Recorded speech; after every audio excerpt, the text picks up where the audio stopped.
Done। ठीक। हाँ, कल तक की क्लास में सबको समझ आ गया? मैं इसके बाद म्यूट कर दूंगी। 11 जने आए हैं। जो भी हम लोग अभी सीख रहे हैं ना, ये अभी सिर्फ आप सुनिए।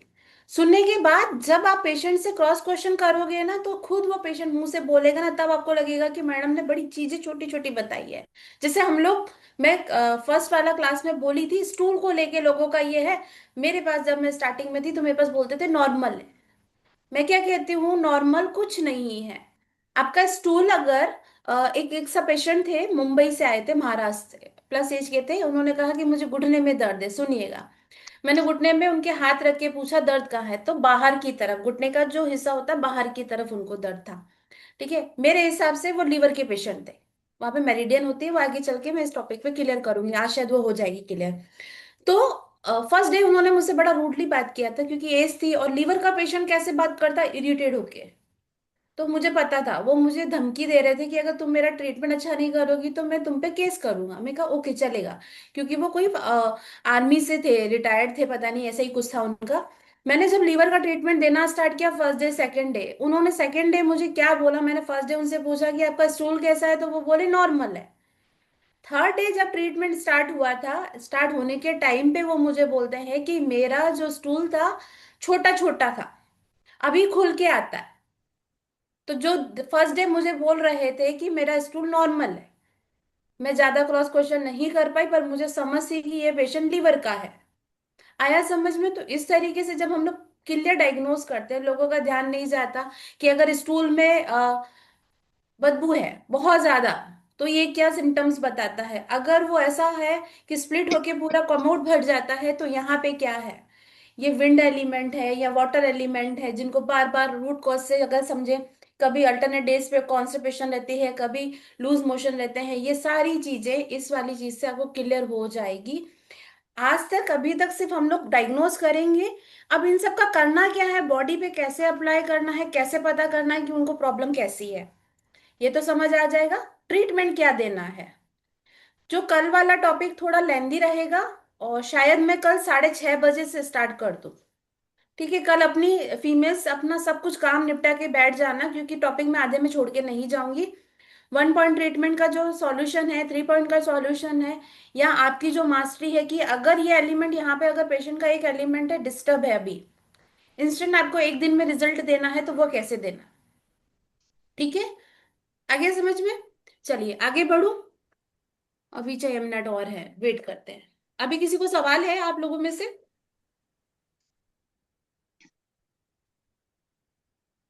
Yes ma'am. हाँ जी। मैम वो अर्थराइटिस के थे ना पेशेंट, हाँ मम्मी। जी, आपने ग्रुप में मुझे पर्सनली मैसेज करते हैं, आपने मैसेज किया था पर मेरा भी ध्यान नहीं तो था। वो मैंने आज उनको एंडोक्राइन और हम्म। शेनमैन, लीवर, स्प्लीन और किडनी ये ठीक। दे दिए। सबसे ठीक। पहला पॉइंट, अगर आप लीवर 3 को सिडेट कर दो, लीवर 3 ये खुद का एलिमेंट का बिंदु होता है, उसको सिडेट कर दोगे तो चीजें आपको वैसे ही समझ आ जाएगी। ओके। ठीक है। यूट्यूब के लिंक आपसे सबसे चल रहे थे ना, वो बड़ा अनप्रोफेशनल था, मुझे पता है, मैंने रात में बैठ के किया, ये मेरा फर्स्ट टाइम था ना, और मेरा कल ही यूट्यूब पे फर्स्ट वीडियो डाला है मैंने। ठीक है, वो सिर्फ एक डिलीवर करने का तरीका था, मुझे नहीं आता, इतना टेक्निकल मैं नहीं हूँ, नहीं मेरे पास अभी टीम है ना। चलिए, आप लोगों को कोई सवाल है? इंदु जी, आपको कोई सवाल है अभी? मैम, अगर ऑप्टिक नर्व में प्रॉब्लम हो, विजन में चला जाए तो क्या ट्रीट देना चाहिए? लीवर, यहाँ पे लीवर।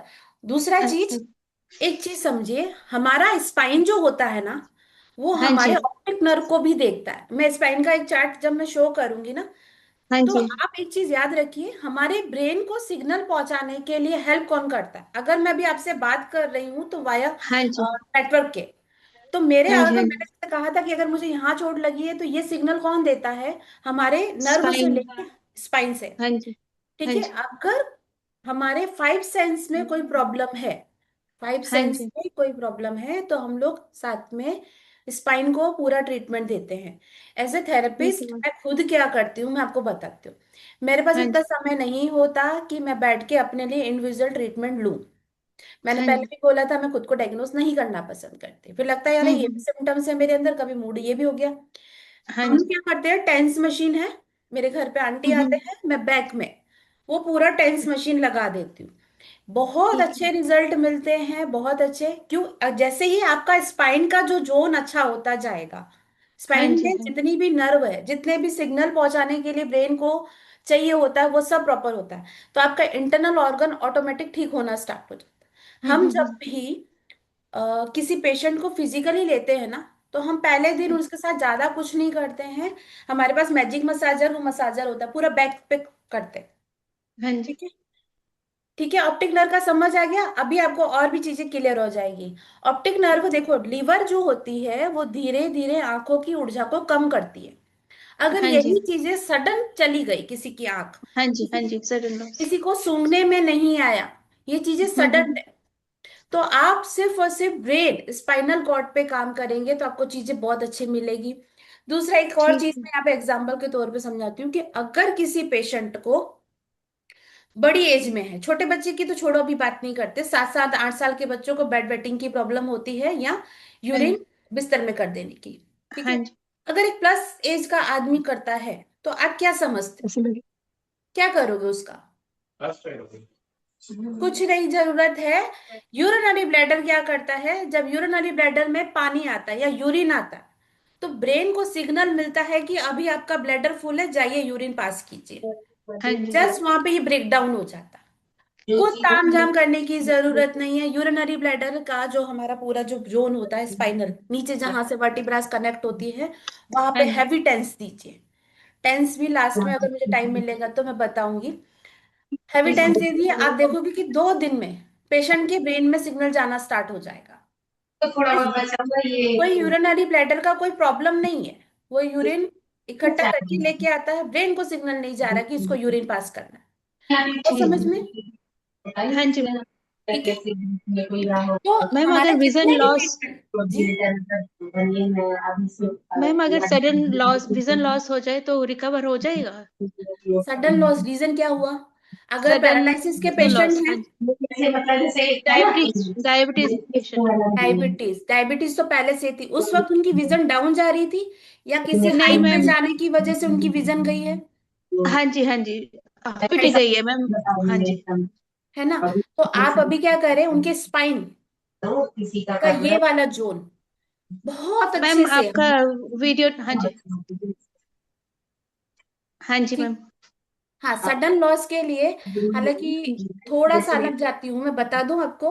हमारा जो हाँ जी पूरा, मैम, बता दीजिए मैम, मेरे ब्रदर के एल्डर ब्रदर है, उनके साथ हो गया है। ठीक है, हमारे हाँ कान जी। का ये वाला जो हिस्सा होता है ना, मैम आपकी वीडियो नहीं आ रही है, वो पार्थ सिंह की आ रही है। प्रथा जो भी है, प्रथा सिंह। अच्छा, बाकी लोग प्लीज ऑडियो वीडियो बंद कर लीजिए आपका। तो मैम आपके पैनल से सबको म्यूट और वीडियो ये कर दीजिए। बंद कमरे में सोते हैं ना। मैं बता देती हूँ। अभी आप देख रहे हैं क्या? मुझे देख पा रहे हैं? हम्म,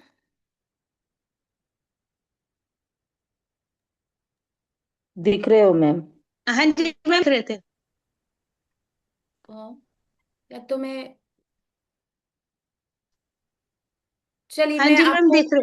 हाँ जी, ग्रुप में भेजती दिख हूँ। रहे हमारा हाँ। जो कान का ये वाला हिस्सा होता है ना, ये वाला, हाँ आप जी, इनको हाँ जी, इतनी जोर से प्रेशर करिए, आप हाँ देखोगे कि जी, धीरे धीरे वो वर्टिब्रास पे आना अब शुरू हो जाएगा।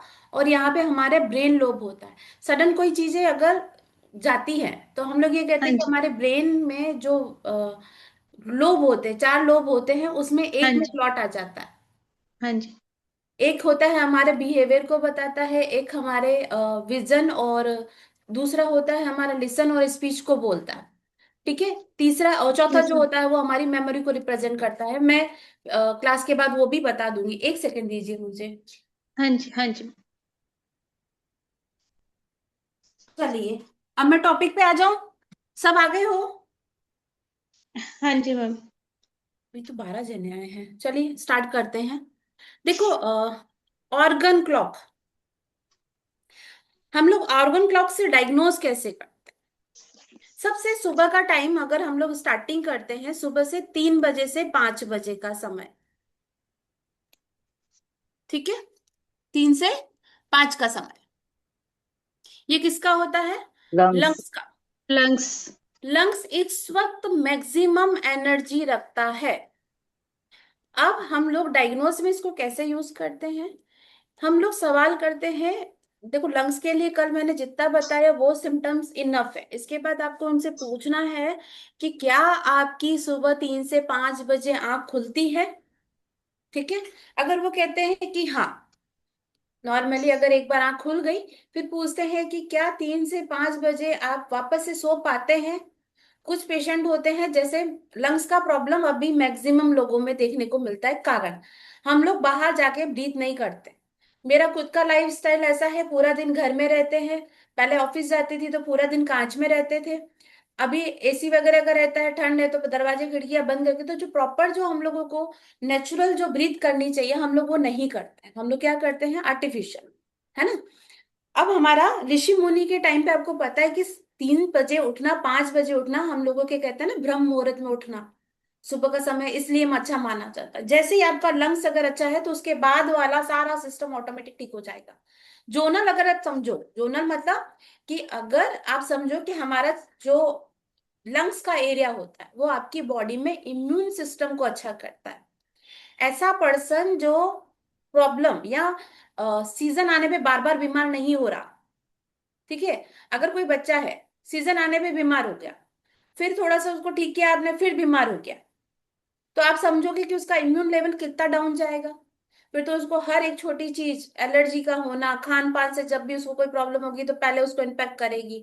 कभी लूज मोशन होना, कभी वॉमिट होना, ये सारा सब कुछ क्या होता है? आपकी इम्यून सिस्टम को रिप्रेजेंट करता है। तो लंग्स जिसके बहुत अच्छे होते हैं उनके लिए सुबह 3 से 5 बजे की एनर्जी अच्छी होनी चाहिए। क्लियर? अब हम लोग की बात, मैंने जैसे कल बोला था कि लंग्स क्या करता है। अगर आपका लंग्स का एनर्जी अच्छा नहीं है तो शोल्डर का झुका होना, पेशेंट की आवाज में दम ना होना। हमने यहाँ पे टाइम के अकॉर्डिंग उनसे पूछा। बहुत सारे ऐसे पेशेंट है, इवन मुझे खुद को ये प्रॉब्लम होती है। मैं क्या करती हूँ, सुबह 3 बजे से 5 बजे के बीच में एक बार आंख खुलेगी, थोड़ा सा वॉक करके बाहर बालकनी में से घूम के वापस आके सो जाऊंगी। यहाँ मेरी नींद टूटती नहीं है। टूटने का मतलब है कि पूरी बंद नहीं होती, या वापस मुझे नींद आने में कोई प्रॉब्लम नहीं हो, पर एक वॉक करके आनी पड़ती है। ठीक है। अब आप मुझसे पूछोगे कि जब आपको ये चीज पता है तो आप 3 बजे उठ सकते हो? मैं नहीं उठ सकती, क्योंकि मैं सोती ही रात को लेट हूँ। तो यहाँ पे हम लोग क्या कहते हैं, कम से कम ऑर्गन क्लॉक से डायग्नोस तो कर लो। 3 से 5 बजे उठना आज के टाइम पे किसी के लिए पॉसिबल नहीं है। हम लोग डायग्नोस के लिए इसको अभी बोलते हैं। यहाँ तक सबको क्लियर है? Yes ma'am. ठीक है। आप म्यूट किए थे, ठीक है। आगे बोलती हूँ मैं कि लंग्स के बाद आता है लार्ज इंटेस्टाइन। लार्ज इंटेस्टाइन के टाइम मतलब हमारा स्टूल पास करने का टाइम। अब आपके पास किसी, अब देखो, इस वक्त इस टाइम पे भी बहुत कम लोग जगे हुए होते हैं, उनको नहीं पता होती है।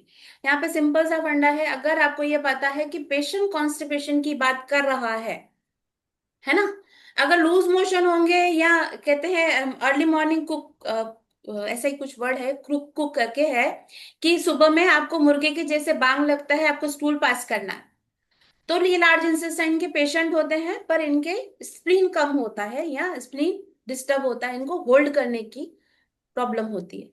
तो यहाँ पे स्प्लीन वाले पेशेंट हो गए। लार्ज इंटेस्टाइन के लिए सिंपल से, अगर कोई कॉन्स्टिपेशन की बात कर रहा है, ठीक है, ट्रीटमेंट तो जो चलेगा चलाएंगे, आगे आपको मैं सारा बताऊंगी। उनको उनका लाइफस्टाइल भी ठीक करवाना है।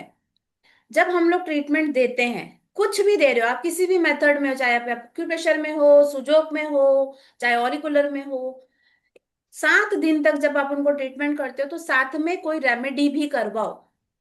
ठीक है। ये क्या होता है, ये ब्रेन को सिग्नल देने का तरीका होता है, और कोशिश करने के लिए हम लोग उनको ये बोलते हैं कि सुबह 5 से 7 के बीच में स्टूल पास कर दो। ये 7 दिन का अगर आपने प्रोटोकॉल उनके साथ कर लिया ना, तो 8वें दिन क्या होगा, पेशेंट को ऑटोमेटिक स्टूल पास करने का फीलिंग हो जाएगा। ठीक है। अब क्या होता है, अगर 5 से 7 बजे के बीच में स्टूल पास नहीं करते हैं तो क्या होगा, क्या क्या होगा कि हमारा लार्ज इंटेस्टाइन में मैक्सिमम एनर्जी उस वक्त होती है। अब अगर उसके बाद क्या होता है, ये रिलैक्स मोड में होते हैं, शांत मोड में। तो आप किसी को उस वक्त काम दे रहे हो जिस वक्त वो सो रहा है, तो वो कितना ही काम करेगा। अगर इसके बाद वाले साइकिल पे आप काम कर रहे हो तो ये भी ठीक नहीं है, वो कितना ही स्टूल पास करेगा। तो दो चीजें हैं, लार्ज इंटेस्टाइन कॉन्स्टिपेशन वाले पेशेंट पे हम लोग 5 से 7 वाला साइकिल ठीक कराते हैं। रात में कोई रेमेडी जरूर करवाते हैं या सुबह में, जैसे नॉर्मली गर्म पानी क्या पीने के लिए बोलते हैं। लार्ज इंटेस्टाइन स्टूल कॉन्स्टिपेशन, जिन लोगों का ये कहना होता है कि हमें ड्राई स्टूल है, हमारा स्टूल रेगुलर तो होता है पर ड्राई स्टूल है, तो हम लोग उनको ऑयल कंटेन बेस्ड खाना बोलते हैं, या रात में घी बोलते हैं, या ये देखो समझना, लंग्स क्या करता है, ड्राइनेस करता है। लार्ज इंटेस्टाइन क्या करेगा, ये भी ड्राइनेस करेगा। अब हो सकता है हमारा स्किन ड्राई हो जाए, इसके साथ साथ हमारे बॉडी के फ्लूइड भी ड्राई होना स्टार्ट हो जाते हैं, तो लार्ज इंटेस्टाइन भी क्या हो जाएगी, ड्राई। तो ड्राई स्टूल जिनको पास करने में दिक्कत होती है। ठीक है, यहाँ पे चीजें क्लियर हुई। दूसरा जो ट्रीटमेंट होगा वो लार्ज इंटेस्टाइन को ड्राइनेस को डाउन करेंगे, पर रेमेडी भी साथ में करानी जरूरी है। ठीक है। काफी सारे लोगों का मिसकंसेप्ट उस वक्त जब हम लोगों ने यूट्यूब पढ़ना शुरू किया था कोरोना टाइम पे, तो लोगों ने क्या किया था कि जैसे डायबिटीज वाले पेशेंट को कहा जाता है ना कि आप वो बाजरा और 5 ऐसे अनाज मिला के खाइए, वो बहुत हार्श होता है। ठीक है। रोटी पे अगर कहें तो रोटी भी हम लोग नहीं मानते हैं सही। क्यों नहीं मानते हैं? क्योंकि रोटी जो होती है, गेहूं की जो रोटी होती है, वो चिपकने का काम करती है, आंतों पे चिपकने का काम करती है। जब हमारे पास पहले ग्लू नहीं होते तो आटे का लोई बना के उससे चीजें चिपकाई जाती थी। तो आप समझते हैं कि अगर आप उसकी रोटी को खा रहे हो तो वो आंतों में जरूर चिपकेगी। मैदा बिल्कुल प्रिफेर नहीं करते लार्ज इंटेस्टाइन वाले को। ठीक है। डिस्टर्ब की बात करें तो अगर मैं लार्ज इंटेस्टाइन की बात कर रही हूँ और मेरे को पेशेंट को क्या बोलना, मैं ट्रीटमेंट तो दूंगी, उसको रेमेडी कराऊंगी और उसको बोलूंगी कि सुबह 5 से 7 बजे एनी हाउ स्टूल पास करो। ठीक है, आगे बढ़ू। लंग्स और लार्ज इंटेस्टाइन मेटल एलिमेंट है और ये ड्राइनेस जनरेट करते हैं। अब आते हैं हम लोग आगे की तरफ, स्टमक, 7 से 9। इस वक्त खाना खाया जाता है, सुबह का खाना, सबसे हैवी मील। हैवी मील का मतलब है कि हम लोग सिंधी हैं, हम लोगों में सुबह सब कुछ अच्छा खाया जाता है। इतना मोटा मोटा रोटी खाया जाता है उसमें प्याज डाल के, या जितना भी हैवी मील हम लोग मॉर्निंग में लेते हैं। हमारे सिंधी में एक रेसिपी होती है जिसको बोला जाता है कुप्की। वो इतनी हैवी होती है, उसमें इतना सारा ऑयल होता है, हम लोग उसको सुबह में ले लेते हैं, फिर पूरा दिन चाहे टाइम मिले या ना मिले। तो इसलिए एक आयुर्वेद में भी एक लाइन है कि सुबह 9 बजे से 11 बजे, सॉरी 7 बजे से 9 बजे का जो खाना होता है वो खाना होना चाहिए हमारा राजा के जैसा। ऐसा नहीं छोटा छोटा नहीं, क्योंकि क्यों, इस वक्त स्टमक की सबसे ज्यादा एनर्जी होती है। जो लोग वेट लॉस करना चाहते हैं और एक प्रोटीन लेना चाहते हैं, तो काफी सारे घरों में नॉनवेज बनता है, तो वो लोग सोचते हैं कि नॉनवेज में प्रोटीन है, तो खाने का सही समय कौन सा है, सुबह से 7 से 9 का समय। इस वक्त जितना भी हैवी मील लोगे वो सब डाइजेस्ट हो जाएगा। क्यों, इसमें पूरी रात अगर लीवर जूस बना के स्टमक में भेज चुका होता है, मैक्सिमम बाइल जूस होता, समझे ना। अगर आप नहीं खाओगे, खाली पेट रहोगे, तो वो जूस क्या होगा, मुंह की तरफ आने लगेगा। जिसको कुछ ना कुछ, जिन लोगों को स्टमक में अल्सर होता है उसका मेन कारण पता है क्या होता है, वो मॉर्निंग में कुछ नहीं खाते हैं। तो वहां पे जो प्रेजेंट जो जूस होता है वो धीरे धीरे क्या करता है, वहां पे अल्सर करना शुरू कर देता है। अगर स्टमक के जूस को काम ना दिया जाए तो वहां पे प्रेजेंट होने की वजह से उसको काम नहीं मिलेगा, तो वो वहां पे अल्सर करना शुरू कर देगा। अल्सर स्टमक में भी हो सकता है, अल्सर डिओडेनम में भी हो सकता है, अल्सर सारे ऑर्गन्स में हो सकता है। इसकी एक बेस्ट रेमेडी और क्या है, साथ में हम क्या बोलते हैं, घी। घी क्या करता है बॉडी में, कहीं पे भी अगर टॉपिकली अगर हम लोगों को कोई जलन का प्रॉब्लम हुआ, कोई छाला हुआ, तो हम लोग वहां पे घी लगाते हैं ना। तो सिमिलर, ये बड़ा गलत बात है कि घी नहीं खाना चाहिए। घी खाने से हमारे इंटरनल ऑर्गन को क्योर होना का सपोर्ट मिलता है। रात में घी इसलिए ताकि 2-4 घंटे वो आपके इंटरनल ऑर्गन को ठीक करेगा। आप देखोगे जैसे ही आप घी लेना स्टार्ट करोगे तो आपके स्किन का कलर भी एक टोन ऊपर आने लगेगा। ठीक है। जो बार बार शरीर में इंफ्लामेशन होती है, एक सेकेंड, हेलो, मैंने भेज दिया आपको, है आपको डाला है मैंने। हाँ।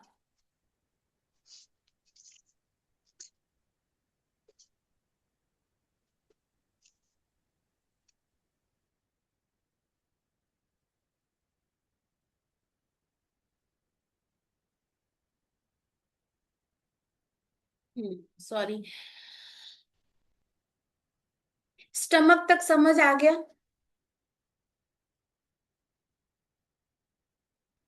सबसे हैवी मील वेट लॉस की करना है, जिनको प्रोटीन खाना है, प्रोटीन अगर अच्छी मात्रा में लेना है तो सुबह 7 से 9 बजे के बीच में ले लीजिए। उस वक्त खाली पेट ना रहिए। क्लियर? अब अगर मैं बोलूं 3 से 5, 5 से 7, नहीं कर सकते हो कोई बात नहीं, पर अपना आगे का साइकिल पूरा ठीक कर लीजिए 7 से 9 बजे। ठीक है। अब अगर मैं बोलूं, काफी सारे ऐसे लोग होते हैं, हम लोग उससे डायग्नोज कैसे करते हैं? काफी सारे लोग सुबह उठते ही उनको 7 से 9 बजे अगर प्रॉपर स्टूल पास नहीं होगा तो उनको लाइक माइल्ड सा पेन बना रहता है, ऐसा चुभने वाला पूरे स्टमक में, पिंचिंग पेन।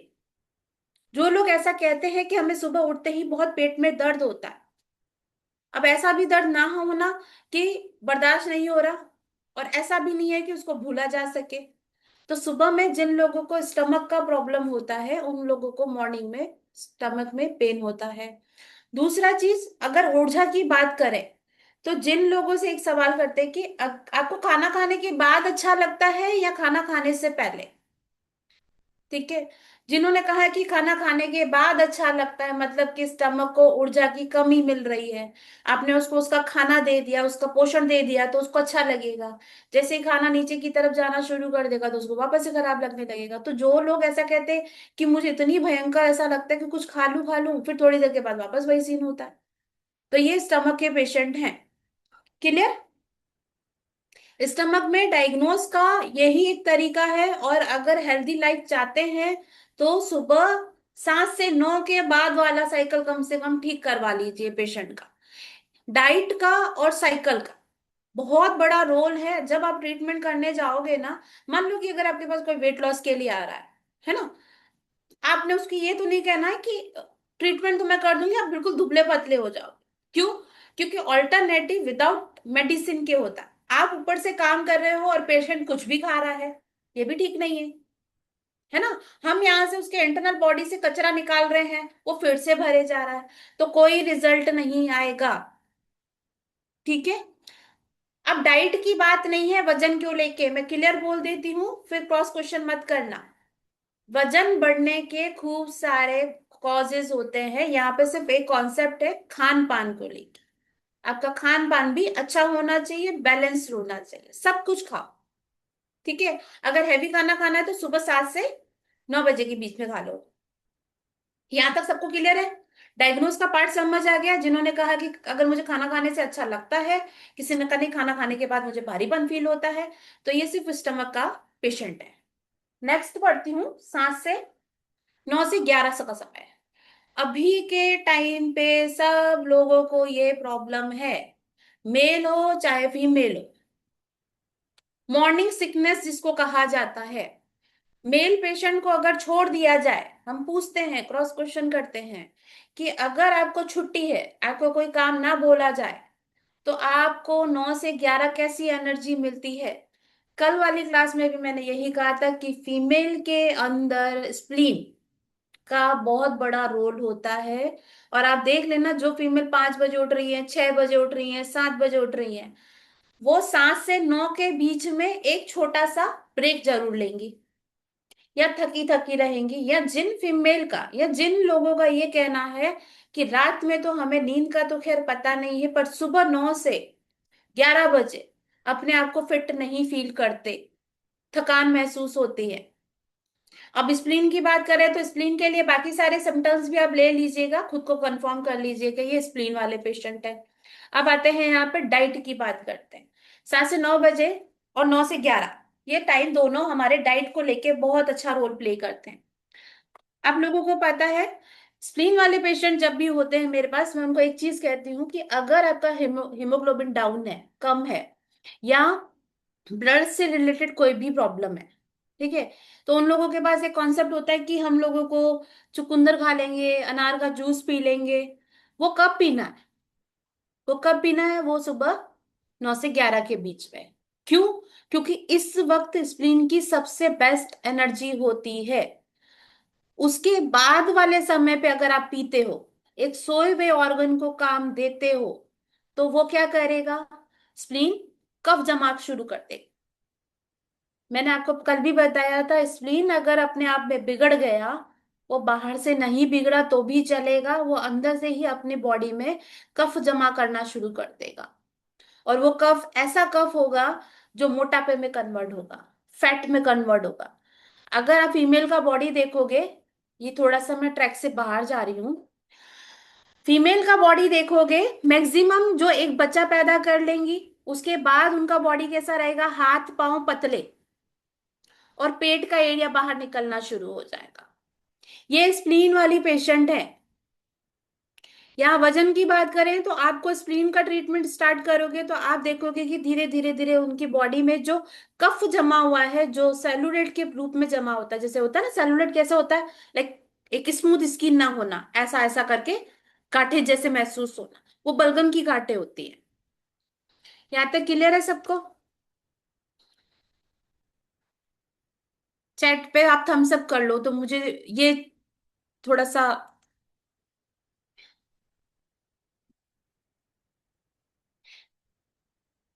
ये क्या लिखा है?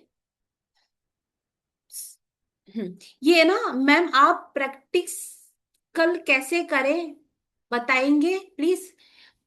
आप अनम्यूट कर सकते हैं एक बार के लिए? यहाँ नारायण शाह, हाँ नैना। बोलिए। नैना। हाँ मैम, नैना शाह, नमस्कार। नमस्ते। जैसे सबका प्रैक्टिस करने का अंदाज अलग अलग रहता है ना। एक पेशेंट अपने पास आता है, बहुत सारी तकलीफें लेके आता है, उसमें से हम लोगों को डायग्नोस करना है कि ये सब तकलीफ में से हमें पॉइंट कौन से चुनना है। बराबर, बहुत सारे रहते हैं, हम लोगों को तुरंत नहीं पता चलता है कि 4 पॉइंट मैक्सिमम हम ले ले जिसमें उनकी सारी प्रॉब्लम सॉल्व हो जाए। तो वैसा एक थोड़ा ऐसे तैयार करवाइए कि समझो ऐसा 15-25 बीमारियां हैं, उसमें से आपको कैसे चुनना है, फिर वो 4 पॉइंट लेके आपको स्टार्टिंग कैसे करना है, ट्विस्टिंग करना है, पॉइंट देना है, रोटेट करना है, मतलब एक एक ऐसे एक फॉर्मूला रहता है। हाँ, तो वो वो अगर आप फॉर्मूला, वो बता देंगे। फॉर्मूला कल वाली क्लास में समझ आ जाएगा। और दूसरा चीज, मैंने ना जो ग्रुप में डॉक्स की फाइल डाली है एक, आप उसको इजी वे में ओपन करके पढ़िए, एक बार अपने स्तर पे पढ़ लीजिएगा। मैं कौन यही सा चीज मैम? कौन सा डायग्नोस हो डाला है? गया ना, तो ट्रीटमेंट के प्रोटोकॉल वहां पर हैं। और ओके। मेरे हिसाब से मैं कल नहीं, शायद मैं परसों भी लूं, मैं इस टॉपिक को आधा छोड़ के नहीं जाने वाली। Okay ma'am. ये मैं क्लियर करके जाऊंगी। जो आप ओके। पॉइंट्स की बात कर रहे हैं ना, हमें ये तो हम समझ गए, मैं मेरे को पता है, ये सब समझा के जाते हैं। ट्रीटमेंट क्या देना है, प्रोटोकॉल कैसे हाँ सेलेक्ट करना है। हाँ। पेशेंट, अगर फीमेल पेशेंट की बात करूं तो मेरे पास मैक्सिमम क्या होता है, दो प्रोटोकॉल चलते हैं, दो ऑर्गन साथ में चलते हैं। कैसे? अगर एक फीमेल है, उसको किडनी का भी प्रॉब्लम है, तो साथ में पता चला उसको स्प्लीन का भी प्रॉब्लम है, तो मैं क्या करती हूँ, एक दिन वो ट्रीटमेंट देती हूँ, एक दिन वो ट्रीटमेंट देती हूँ, एक दिन वो ट्रीटमेंट देती हूँ, एक दिन वो ट्रीटमेंट देती हूँ। अगर पेशेंट को अभी जैसे आपके साथ एक और है कुसुम जी, उन्होंने 50 चीजें बोली थी, पर मेरा एक ध्यान गया था 7 से 9 वाले टाइम पे। अगर कोई पेशेंट ब्रेनली अगर मेंटल स्टेबल नहीं है, तो पहले उसका वो प्रॉब्लम ठीक करते हैं, आगे राइट। स्टार्ट में वो भी क्लियर हो जाएगा। ठीक है? थैंक यू और मैम। ट्रीटमेंट कैसे आगे चलाना है वो भी कल वाली क्लास में क्लियर हो जाएगा, इसीलिए कह रही हूँ कल की क्लास थोड़ी बड़ी रखूंगी मैं। ओके। ठीक है धन्यवाद जी। मैम, धन्यवाद। अब आते हैं स्प्लीन की बात सबको समझ आ गई? मैक्सिमम फीमेल, मेल मेल को भी अगर छोड़ दिया जाए तो वो ये कहते हैं कि हम उठ तो जाते हैं पर बिस्तर से नहीं उठते हैं 11 बजे से पहले। अब उठने का मतलब ये है कि बॉडी में एनर्जी नहीं है। मैं जॉब करती थी, जॉब में बहुत सारी, हम लोग किसी टाइम पे बहुत लंबा चौड़ा स्टाफ के साथ काम करते थे, बहुत सारे लोगों को मैं ये देखती हूँ कि सुबह 9 से 11 वाला एनर्जी अच्छा नहीं होता। 11 बजे के बाद जैसे ही सेकंड साइकिल में जाना स्टार्ट होती है तब जाके वो थोड़ी बहुत एनर्जेटिक होती है। ये बहुत सारे लोगों की आदत होती है, फीमेल्स को भी ऐसा फील होता है। उठ लिए, चाय पी लिए, थोड़ा बहुत काम कर लिया, जैसे ही हमारा 9 से 11 का टाइम आ गया तो थोड़ी सी थकान महसूस होगी, फिर से एक ब्रेक ले लेंगे, फिर 11 बजे के बाद कंटिन्यू चलती रहेगी। ठीक है, यहाँ जिन लोगों को छोड़ दिया जाए, मेल पेशेंट पे थोड़ा सा डायग्नोस मुश्किल होता है, पर अभी के टाइम पे मेल के अंदर भी ये बहुत सारी चीजें देखने को मिलती है ना। उनको अगर छोड़ दिया जाए तो वो 9 से 11 बजे या तो मोबाइल ले रहेंगे, 11 साढ़े 10 बजे। अब स्प्लीन की मैं ये बात बोल रही थी उस वक्त कि हम लोगों को जो भी स्प्लीन को, अपने ब्लड को, अपने हीमोग्लोबिन को अच्छा करने के लिए जो भी रेमेडी करनी है वो 9 से 11 के बीच में करनी है। इसके बाद अगर आप कोई जूस ले रहे हो तो वो यही सही समय है, क्योंकि उस वक्त जिसको जो ऑर्गन जगा हुआ है उसको वैसा काम दोगे तभी वो अच्छा काम करेगा। मैं कल से एक ही चीज बोल रही हूँ कि स्प्लीन हमारा जो भी खाना खाते हैं, हम जो भी चीजें समझते हैं, वो सारा एनर्जी हमारे शरीर को लेके देता है। आया समझ में? तो सोए हुए ऑर्गन को काम नहीं देना। ठीक है, जो खाने का न्यूट्रिशन, अगर आप भले अच्छा खा रहे हो, अच्छा नहीं भी खा रहे हो, अच्छा खाने का नहीं खाने का तो यहाँ पे कोई है ही नहीं। जैसे हम लोग यहाँ पे ये नहीं कह रहे कि आप बड़े महंगे महंगे फ्रूट्स खाइए या आप ड्राई फ्रूट्स लीजिए, जैसा जिसका लाइफस्टाइल है वैसे खाइए, पर खाने का अच्छा समय 7 से 9 है। 9 के बाद अगर हमें और चीजों का न्यूट्रिशन बॉडी को लेके देना, कोई रेमेडी अगर कर रहे हैं, जूस पी रहे हैं, जूस का पीने का समय 7 से 9 है। और अब आपको मैं एक और चीज बता दूं, ये मेरी मेरी है, मैं किसी और के लिए नहीं बोल रही। मैं जब से इस फील्ड में आई हूं तब से मैं नोटिस करती हूँ कि फीमेल अगर एक बच्चा पैदा कर लेती हैं उसके बाद कभी भी उनका हीमोग्लोबिन वापस ऊपर नहीं जाता। क्यों नहीं जाता? एक, उनका खान पान अच्छा नहीं होता। अच्छा नहीं का मतलब, स्प्लीन अगर अपने आप में डैमेज होती है तो जो लोग खाना जल्दी जल्दी में खाते हैं, दूसरा न्यूट्रिशन अगर उनको नहीं मिल रहा है, ठंडा खाना, फ्रिज में रखा हुआ ठंडा खाना, ये भी स्प्लीन को डैमेज करता है। ठीक है, या किसी चीज के बारे में बार बार एक ही चीज सोचते रहना, डेली रूटीन के काम रेगुलर बेस पे सोच रही है, मुझे पता है मेरे घर का क्या शेड्यूल है, मुझे पता है कि मुझे 8:30 बजे उठ के यहाँ से खाना बनाना है, अगर मैं इसका भी टेंशन ले रही हूँ तो ये क्या करेगा, मेरे स्प्लीन को खराब करेगा। जल्दी जल्दी में खाना, हर चीज का ओवर थिंक करना, ये सारा फीमेल के अंदर ज्यादा देखने को मिलता है, उन्हीं का स्प्लीन खराब होता है। और स्प्लीन में अगर आप फीमेल का बॉडी देखोगे ना, आप बहुत सारे फीमेल्स का बॉडी का जो वेट बढ़ता है ना, वो टमी एरिया से ही बढ़ेगा। इसका मतलब है कि न्यूट्रिशन नहीं है। ठीक है, तो खान पान अच्छा कर रहे हो तो कम से कम इस वक्त, मतलब ये 2 7 से 9, 9 से 11 वाला जो समय है, इस वक्त आपको अच्छे से अच्छा खाना खाना है और 80 से 80 चीजें आपकी बॉडी को न्यूट्रिशन लेके दे। आया समझ में? पूरे दिन में फिर उसके बाद खाने को कुछ अच्छा नहीं समझ आ रहा है, बीच में टाइम नहीं मिल रहा है, छोड़ दो, कोई दिक्कत नहीं है। आया समझ में? फास्टिंग का एक रूल और होता है। खाने की बात करें तो फास्टिंग को लेके भी एक लाइन है। आपको पता है कि क्या हो जब कोई फास्ट रखता है, कितनी ऐसे लोग हैं हमारे यहाँ पे 9 9 दिन अगर नवरात्रों में फास्ट रखते हैं उसके बाद भी उनका एक वजन नहीं कम होता, इतने से इतने भी हिलते नहीं है। तो इसका मतलब क्या है? उनको खाने से तो वजन नहीं बढ़ रहा ना। ठीक है, खाने से वजन नहीं बढ़ रहा है तो फिर क्या, उनकी बॉडी में कफ बन रहा है, वो स्प्लीन करता है। एक पॉइंट होता है फैट डीजनरेशन का, वो पावाओं पे आता है। जब भी आप फास्टिंग करते हो, आपका बॉडी का खान पान अगर अच्छा नहीं है, फैट डीजनरेशन का एक पॉइंट होता है जो हमारे शरीर में जितना भी फैट होता है उसको एनर्जी में कन्वर्ट करना स्टार्ट करता है। तो आप देखना कि बॉडी को पता नहीं है ना कि बॉडी में एनर्जी है, वो फैट में कन्वर्ट है, उसको पता नहीं है कि मुझे इसको वापस से कैसे कंज्यूम करना है, वापस से शरीर को एनर्जी कैसे दिलानी है। तो फैट डीजनरेशन का 3 पॉइंट है पाँव पे, ये डॉक्टर वॉल की थ्योरी है। फास्टिंग वाले जितने भी लोग हैं ये सोच के फास्ट रखते हैं या फास्टिंग करते हैं कि हमारा वेट लॉस होगा, साथ में वो पॉइंट दे दो, आपका एनर्जी लेवल भी बैलेंस रहेगा और वेट लॉस बहुत अच्छे तरीके से होगा। आया समझ में? एनर्जी की कमी नहीं होगी। ठीक। कौन सा पॉइंट है मैम? फैट डी जनरेशन का पॉइंट है, ग्रुप में डाल दूंगी। ठीक है, मैं जो भी बोलती हूँ ना, एक जना प्लीज मुझे सपोर्ट कर दो, लिख लो, फिर मैं ना ग्रुप में मुझे मैसेज डाल देना, तो मैं मैसेज में ग्रुप में डालती रहूंगी। ठीक है। तो वेट लॉस, स्प्लीन के लिए समझ आ गया कि जिनका बॉडी का लिम्स, हाथ पांव सब पतले हैं, सिर्फ टम्मी एरिया उनका मोटा है, तो स्प्लीन का ट्रीटमेंट दोगे वेट लॉस के टाइम पे। ठीक है। मल्टीपल सिम्टम्स है, तो पहले कौन सा जरूरी है ये इस वाले टॉपिक के बाद समझ आ जाएगा। नेक्स्ट आगे बढ़ती हूँ, हार्ट की बात करते हैं। 11 से 1 बजे, 11 से 1 बजे जिन लोगों को सुबह 11 से 1 बजे काम करना पसंद नहीं है, क्योंकि ये हार्ट है और फायर, जैसे ही मूवमेंट पे अगर उनको फायर जनरेट होना शुरू हो जाएगा तो वो काम करना पसंद नहीं करते। मूवमेंट उनको इस वक्त अगर पसंद नहीं आ रहा है तो ये फायर वाले पेशेंट होते हैं। ठीक है। या जिन लोगों का ये कहना होता है, हम सवाल करते हैं कि भाई आप मुझे बताइए कि आपको सुबह का समय अच्छा निकलता है कि शाम का। तो जिनके शरीर में फायर होगी, एलिमेंट की बात कर रही हूँ, ऑर्गन अभी नहीं बात कर रही, फायर होगी, उनको सुबह का समय अच्छा नहीं लगेगा। वो शाम होते होते अपने आप को अच्छा महसूस करते हैं, एनर्जेटिक फील करते हैं। एनर्जी की बात है, एलिमेंट की बात है, फायर की बात कर रही हूँ, हार्ट की बात नहीं कर रही। ये मेरा खुद का स्टडी है कि जितने भी लोगों का हार्ट का प्रॉब्लम होता है, जैसे हार्ट अटैक की बात करें, उन लोगों को सिम्टम्स सुबह 11 बजे मिल चुके होते हैं। ठीक है। ऑपोजिट जिनका साइलेंट होता है वो नाइट में होता है, 11 से 1 बजे।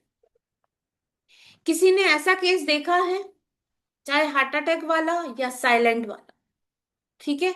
मैंने स्टडी करने के बाद, ऐसा नहीं है, मैं यहाँ पे ये नहीं कह रही कि मैं सबका जाकर ट्रीटमेंट करती हूँ, मैं स्टडी करती हूँ कि अगर हार्ट का पेशेंट है और हार्ट अटैक जिनको हाई की वजह से प्रॉब्लम होता है, उनका सुबह 11 बजे इंडिकेशन मिलना स्टार्ट हो चुका होता है।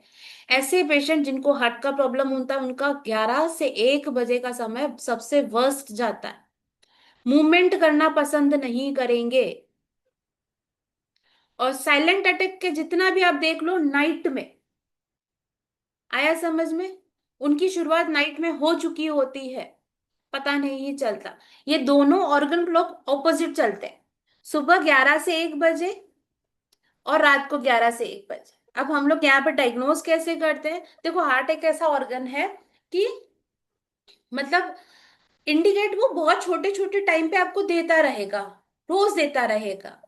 और सबसे बड़ी बात है कि हम इसी ऑर्गन को सबसे ज्यादा इग्नोर करते हैं, और यही है कि अभी के टाइम में बड़ा प्रचंड होके बताता है कि भाई आप ध्यान दे लो, अभी हो भी यही रहा है ना? तो 11 से 1 बजे जिन लोगों को अच्छा नहीं लग रहा, ध्यान देने की बात है। हार्ट हमारा खराब कैसे होता है? हम लोगों की आदत होती है छोटे बच्चों को डराना, ये ट्रॉमा है। अगर आपके घर में एक ऐसा फैमिली मेंबर है जो धीरे सुनता है, आप उसके आसपास में खड़े होकर चिल्ला के बात करोगे, ये छोटा छोटा ट्रॉमा उसके हार्ट हेल्थ को खराब करेगा। आया समझ में? एज ए थेरेपिस्ट आपको इस बात को समझना चाहिए कि ना तो किसी को किसी तरीके का फियर देना है, ना ही ट्रॉमा देना है। बहुत सारे लोगों की आदत होती है कि पास में खड़े होकर चिल्ला देंगे, वो घबरा गया, कोई प्रैंक करना, ये हार्ट हेल्थ खराब होती है। पेरिकार्डियम इसका कवर होता है या इसको शील्ड को प्रोटेक्ट करता है हार्ट को। ये क्या होता है कि आपने देखा होगा, मैं हार्ट से सीधा पेरिकार्डियम पे आई हूँ क्योंकि दोनों सपोर्टिव है एक दूसरे के। हार्ट हेल्थ की बात कर रहे हैं, कुछ लोग ऐसे होते हैं कि बड़े से बड़े सदमे, बड़े से बड़े ट्रॉमा बड़ी आराम से जी लेते हैं, निकल जाएंगे उसमें से, उनका पेरिकार्डियम अच्छा होता है। ठीक है। और जिन लोगों को छोटी छोटी चीजों से ट्रॉमा मिला हो, एनी हाउ, कैसे भी बोलो आप उसको, रीजन मैं ये नहीं कह रही कि किसी ने उनको बहुत ट्रॉमा किया है या उनको जिस चीज से परेशानी है बार बार वही चीजें उनको ट्रॉमा देती हैं और वो ट्रॉमा उनको हार्ट हेल्थ खराब करेगी। आया समझ में? ठीक है, हम लोग थेरेपिस्ट हैं तो हमें ये सारी चीजें पता होनी चाहिए, कम से कम पढ़ने के बाद तो हम लोग ऐसी चीजें ना करें। जनरली मेरे को एक फियर है। फियर क्या, जैसे मैं गाड़ी चला रही हूँ, अगर कोई कट मार देता है, लाइक मेरे को एकदम से ऐसा लगता है कि अभी गई। ठीक है, ये भी एक ट्रॉमा है, ये भी मेरे लिए एक ट्रॉमा है। आया समझ में? तो कम से कम थेरेपिस्ट बनने के बाद ये चीजें बिल्कुल भी ना करें। अगर आपको कहीं जाना है तो थोड़ा आराम से चले जाइए, किसी के साथ चीख के बात ना करें।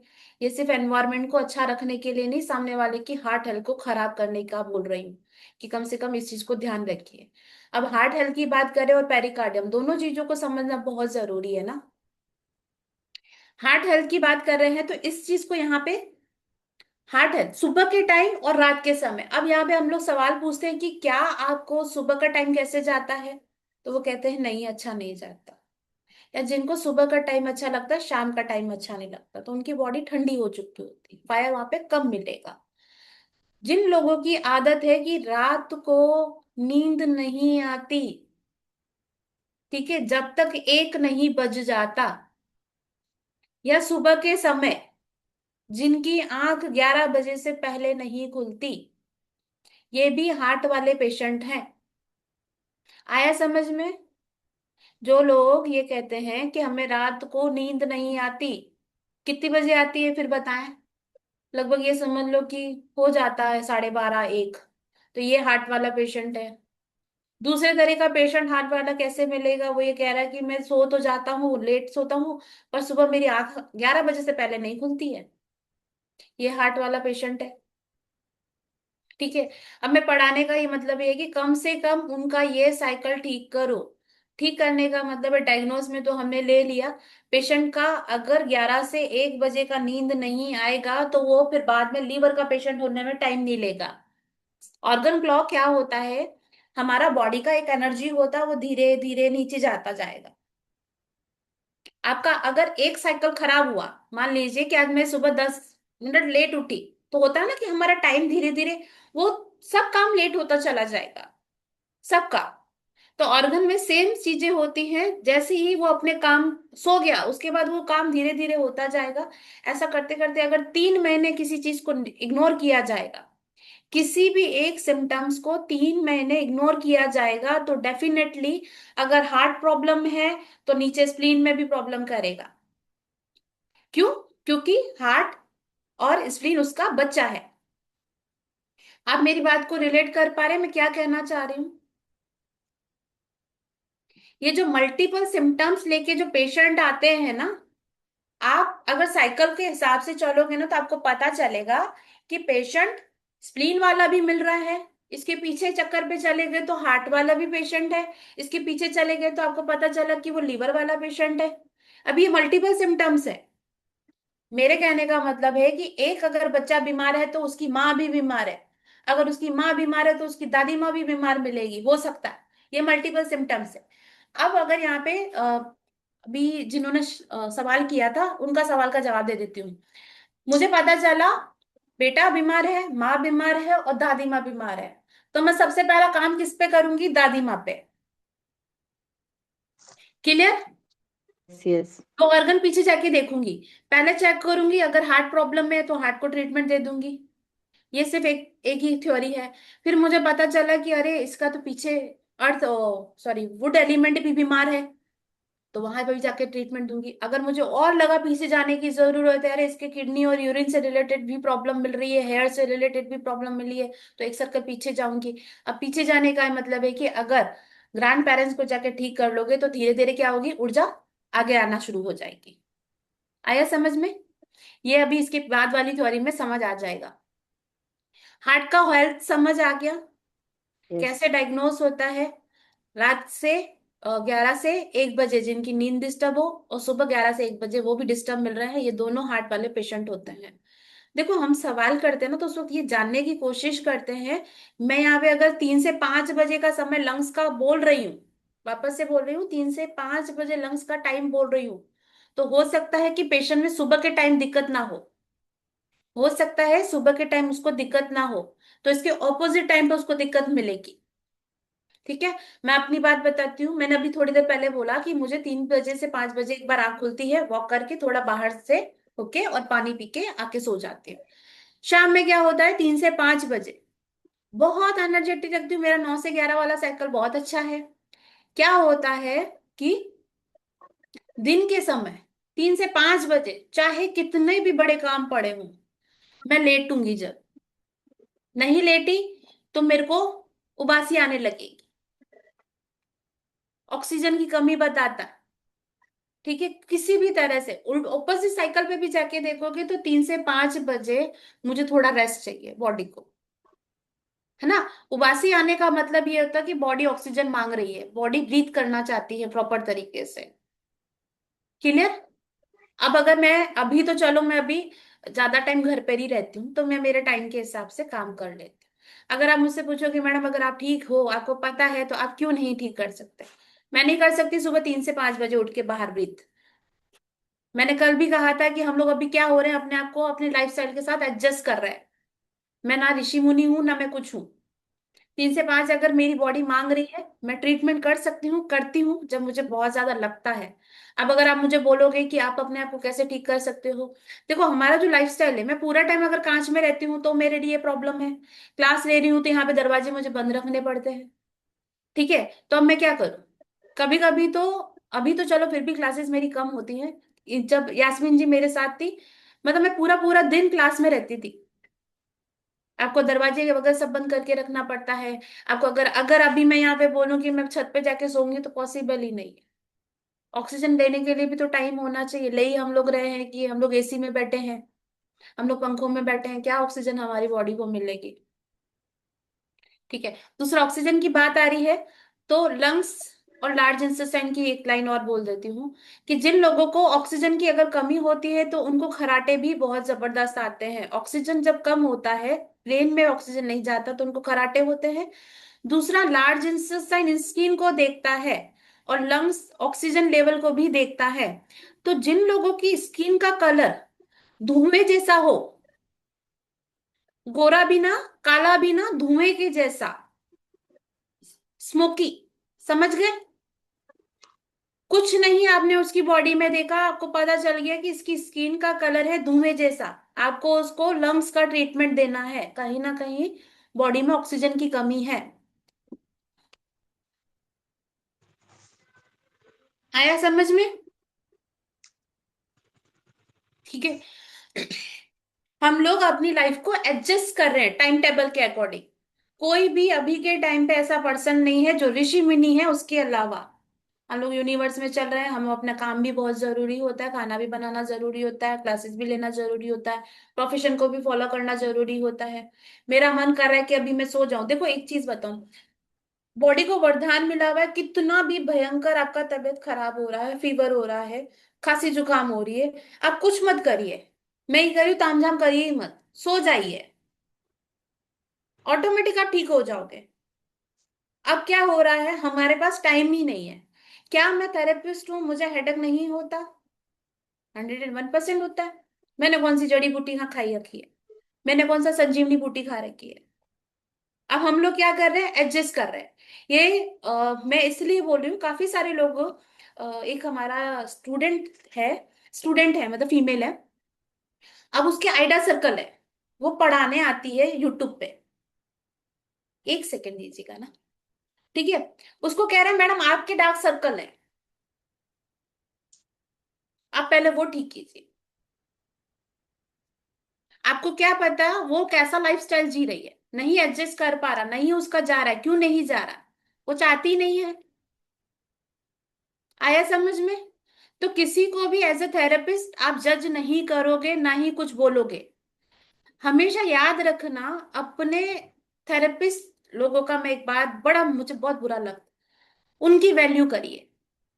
एलोपैथ के डॉक्टर कभी भी दूसरे थेरेपिस्ट की बुराइयां नहीं करते, दूसरे डॉक्टर की बुराई नहीं करते। हम लोग बड़े बुराइयां कर लेते हैं, नहीं करनी। जज नहीं करिए। अगर हार्ट हेल्थ की बात है, या बहुत सारे लोग दूसरे की बॉडी शेमिंग करते हैं, ये ठीक नहीं है। आप उसका लाइफस्टाइल के हिसाब से, वो एडजस्ट है, उसको एडजस्ट होने दीजिए। अगर वो खुद का ट्रीटमेंट करने बैठ गए तो बाकी सब कब काम होगा? मेरी बात से रिलेट कर रहे हैं आप लोग? Yes ma'am. ठीक है, चलिए आगे आता है स्मॉल इंटेस्टाइन। स्मॉल इंटेस्टाइन मैंने कल भी कहा था, ये बॉडी से बाहर आके इंडिकेट बहुत कम करता है। एक सेकेंड दीजिए मुझे।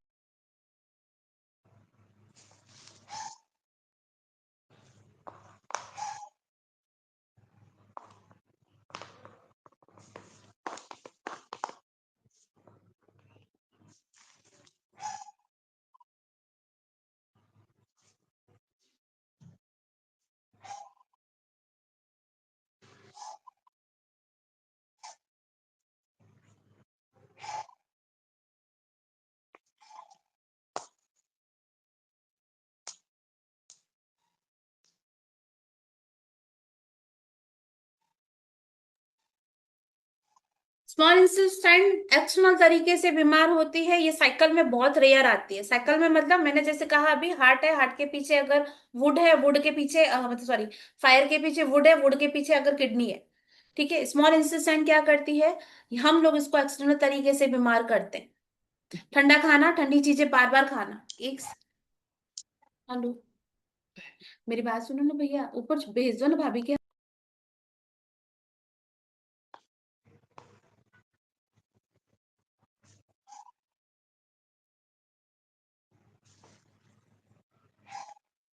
ठीक है, स्मॉल इंटेस्टाइन बीमार होने का कारण है क्योंकि ये फायर एलिमेंट है। हम लोग अगर इसको एक टाइम का खाना, एक ही टाइप का खाना ठंडा ठंडा देते हैं। अब खाने की बात कर रही हूँ तो खाना भी बहुत सारे लोग रूम टेम्परेचर पे खाना खाना चाहिए। अगर उससे भी फ्रिज से निकाल के खा रहे हैं तो भी ठंडा होना ये आपका स्मॉल इंटेस्टाइन को खराब करता है। ठीक है, एक और चीज यहाँ पे मैं बता दूं, जिन लोगों को साइनस का प्रॉब्लम, कल मैंने बात की थी साइनस का, जिनका पित्त और कफ दोनों बिगड़ा हो, अगर उस पेशेंट को चंदन का तेल, sandalwood oil, pure edible, pure edible remedy के रूप में देते हैं। एक टूथपिक को लीजिए, सैंडलवुड को पीछे से टूथपिक को जस्ट डिप कीजिए, ड्रॉप नहीं बननी है, लुक वार्म वाटर में पीजिए, मॉर्निंग में उनको दे दीजिए, उनका साइनस चला जाएगा। आवाज आप बात कर सकते हैं शरद जी, कुछ पूछना है आपको? नहीं, आप अनम्यूट कर दीजिए या मैं करती हूँ, रुकिए। मैम कौन सा ऑयल बोले आप? सैंडलवुड, चंदन का प्योर ऑयल, खाने वाला। ओके। एरोमा ऑयल मत ले लीजिएगा। क्या नाम ओके है मैम। ऑयल का नाम क्या है? चंदन का तेल। यस। ठीक है, साइनस वाले जो दो वाली ऊर्जा खराब है जिनकी, कौन सी? पित्त और कफ। साइनस का प्रॉब्लम, पेट के अंदर अगर जलन हो रही है और साथ में उसको साइनस है, नाक से सूंघने को नहीं आता 12 ही महीना, तो चंदन का ऑयल आता, बहुत कॉस्टली है।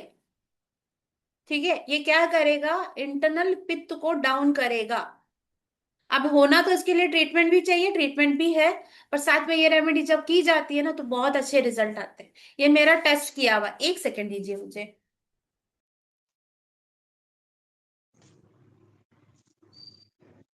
चंदन तेल का प्रमाण कैसा देता है, कैसा खाना पीना?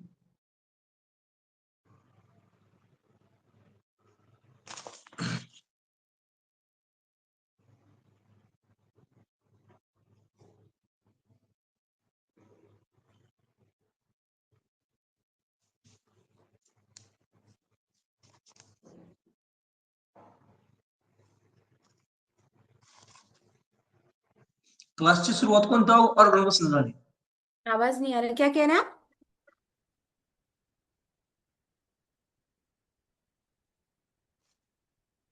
मैं आगे बढ़ू? ठीक है, स्मॉल इंटेस्टाइन की बात आई थी इसलिए क्योंकि वो भी अगर रेमेडी करते हो तो लिमिट टाइम तक करना, 10 दिन 15 दिन, इसके बाद ओके। ठीक है, साइनस का अगर किसी को प्रॉब्लम है तो हम लोग ये रेमेडी कराते हैं। वो चंदन का जो तेल होता है बहुत ज्यादा ठंडा होता है। कई बार ऐसा भी हुआ है कि जब हमारी गाइडेंस में नहीं होते हैं तो पेशेंट ज्यादा ले लेते हैं, तो आप देखोगे कि कुछ समय के बाद स्मॉल इंटेस्टाइन बीमार मिलेगी। कैसे मिलती है कि एक ऐसा पेशेंट जिसको किसी समय में बहुत ठंडा ठंडा चीजें पसंद था और सडन उसकी बॉडी में क्या चेंज आ गया, गरम गरम चीजें खाना, खाना गरम चाहिए, चाय चाहिए तो बिल्कुल गरम। किसी टाइम पे वो कोल्ड ड्रिंक पसंद कर रहा था और कहाँ पे उसको गरम चीजें पसंद आने। क्लियर? स्मॉल इंटेस्टाइन सिर्फ इस तरीके से बीमार होके बताती है। ठीक, आगे बढ़ती हूं मैं। ब्लैडर और किडनी। कल जैसे मैंने बताया था, ब्लैडर और किडनी हमारे यूरिन से रिलेटेड प्रॉब्लम को देखता है या वाटर को। ठीक है, जिन लोगों को 5 से 7 का समय, 3 से 5 वाला समय यूरिनरी ब्लैडर का होता है, इस वक्त क्या होता है समझना। अगर ब्लैडर में यूरिन है या पानी जिनको बहुत ज्यादा पीना है या अपनी बॉडी को डिटॉक्स करना है, तो ये सही समय होता है, इस वक्त पानी को अच्छे से कंज्यूम कीजिए। ठीक है, या हम लोग सवाल करते हैं, ये हमारे डायग्नोस में काम कैसे आता है, हम उनसे सवाल करते हैं पेशेंट से। हमें लगा, एक अंदाजा भी लग गया कि ये किडनी का पेशेंट है, अंदाजा भी लग गया किडनी का पेशेंट है, यूरिनरी ब्लैडर की बात नहीं कर रही, किडनी का पेशेंट है, लग गया। तो हम सवाल करते हैं, क्या आपका 5 से 7 बजे बॉडी में स्वेलिंग होता है? या जिन लोगों को दिन में 3 बजे से लेके 7 बजे में लोअर बॉडी में अगर स्वेलिंग आना स्टार्ट हो जाए, वाटर रिटेन कहा जाता है, पिट्टेड एडिमा, हाथ लगाने वाला, गड्ढा लगने वाला जो स्वेलिंग होता है। मैं बाकी सारी चीजें एक बार साइड में कर देती हूँ। पेशेंट ने कुछ भी नहीं कहा, उसने सिर्फ शिकायत करी कि मुझे सूजन है। ठीक है, यहाँ पे अभी हम लोग 3 से 7 वाले समय में नहीं, पूरे टाइम की स्वेलिंग समझते हैं, पूरे टाइम की। सिर्फ आया स्वेलिंग बोला, स्वेलिंग होने के बहुत सारे कॉज है, जिसमें से एक होती है इन्फ्लामेशन। इन्फ्लामेशन, किसी भी तरह का शरीर में संक्रमण होगा तो बॉडी में सूजन आएगी, किसी भी तरह का। घुटने में सूजन होना, शोल्डर में सूजन होना, सर का एक हिस्सा भारी होना, ये भी सूजन को रिप्रेजेंट करता है। हम लोग सूजन के लिए एक तो क्या करते हैं, जब भी ट्रीटमेंट चालू करते हैं, सबसे पहला कुछ भी नहीं, बहुत सारे लोगों को घुटनों में दर्द होता है तो बिना सोचे समझे क्या करेंगे, गरम सिकाई शुरू कर देंगे। पहले देखना जरूरी है कहीं ऐसा तो नहीं है वहां पे सूजन है। ठीक है, दूसरा, अगर सूजन का कारण है तो बॉडी में वाटर रिटेन होना, ये किडनी का कारण है। ठीक है, अब अगर जिन फीमेल्स के अंदर मैंने देखा है कि शाम के समय 3 से 5 बजे, 7 बजे, पाँव के पूरे, अगर जैसे अगर उनका काम है कि बैठे रहने का, पाँव लटका के बैठे रहने का, पता चला तो नीचे पाँव का पूरा सूज गया। मैं अपर बॉडी की बात नहीं कर रही, किडनी वाले पेशेंट को क्या होगा, थाई एरिया से नीचे वाले एरिया में उनको सूजन महसूस होगी। अब होगा क्या, जैसे ही 7 बज गया, धीरे धीरे वो सूजन कम हो जाएगी। ये प्राइमरी स्टेज पे है, किडनी अभी प्राइमरी स्टेज पे है।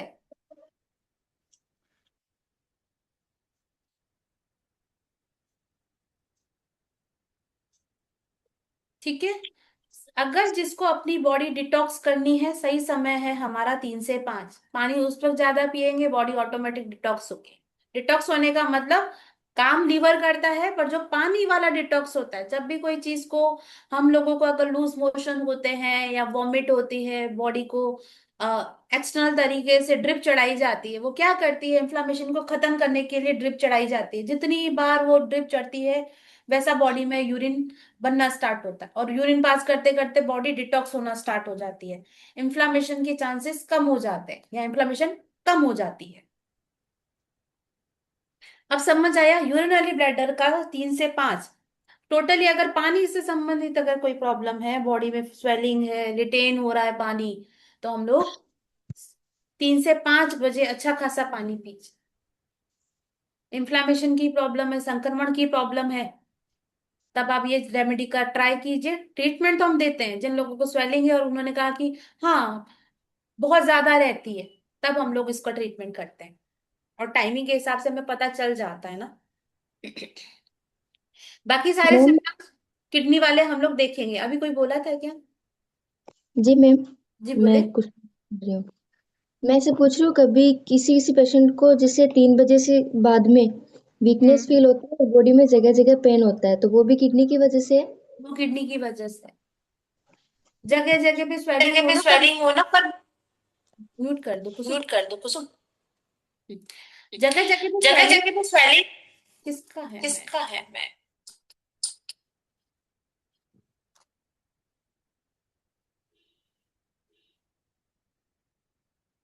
जगह जगह पे स्वेलिंग होने का एक कॉज है किडनी। ठीक है, अगर मैं समझू कि किसी की स्किन में स्मूथनेस नहीं है, गांठें बनी हुई हैं, वो गांठें ऐसी हैं कि ना पेन है ना कुछ है, तो ये हमारा स्प्लीन का प्रॉब्लम है। समझ आया? 3 से 7 बजे का टाइम में अगर उनको ऐसा लगता है कि बॉडी थोड़ा हैवी है। दूसरा, हाँ एक और चीज है, आ, हम लोग जब सवाल करते हैं तो हम लोग ये भी पूछते हैं कि जैसे वजन अभी कम हुआ है, घटा है या बढ़ा है, वो कितनी नॉर्मल है। हम वापस से सवाल करते हैं कि क्या कभी आपको ऐसा लगता है कि शरीर का कपड़ा हल्का है, और कभी ऐसा लगता है कि आज लूज हो गया है, कभी टाइट हो रहा है और कभी लूज हो रहा है। ये किडनी को रिप्रेजेंट करता है। चीजों के ऊपर, फ्रूट्स के ऊपर नमक खाना बिल्कुल मना है आयुर्वेद में। जो लोग ये चीजें करते हैं ना, जैसे अमरूद खाया नमक डाल दिया, एप्पल खाया नमक डाल दिया, ये बॉडी में वाटर रिटेन करता है, पानी को होल्ड करता है। पानी को होल्ड करने का कब ये रेमेडी करनी चाहिए? ये तब करनी चाहिए कि जब फास्टिंग की जाती है। ये थोड़ा सा हाई लेवल का है हमारे शरीर में। जैसे आपको पता होगा कि कोई फास्ट करता है तो पानी भी नहीं रुकता, वो पचता नहीं है, या एकदम से चक्कर और लूज मोशन होना। बहुत सारे ऐसे लोग होते हैं जो फास्ट करते हैं, उसके सेकेंड डे या थर्ड डे उनको लूज मोशन हो गया या वॉमिट होना स्टार्ट हो जाती है। ठीक है, तो वहां पे ये चीज काम करती है बॉडी में पानी को होल्ड करने के लिए। पर ये किसी भी फ्रूट्स के ऊपर नमक डाल के खाना, खाने में कच्चा नमक ऊपर से डाल के खाना, ये ठीक नहीं है। ये बॉडी रिटेन करेगा, वाटर को रिटेन करेगा, रोकेगा, स्वेलिंग करेगा, इन्फ्लामेशन बढ़ाएगा, संक्रमण बढ़ाएगा। यहां तक क्लियर है सबको? आगे बढ़ती हूं। पेरिकार्डियम का समय। पेरिकार्डियम क्या होता है? टीसीएम में पेरिकार्डियम का अगर जोनली समझे तो हमारी स्पाइन होती है। ठीक है, दूसरा जोनल समझे तो ये हार्ट का आवरण होता है, हार्ट को प्रोटेक्ट करने वाला आवरण पेरिकार्डियम होता है। टीसीएम में सीधी सी बात है, इसको मन बोला जाता है, मन। ठीक है, क्या बोला जाता है? मन।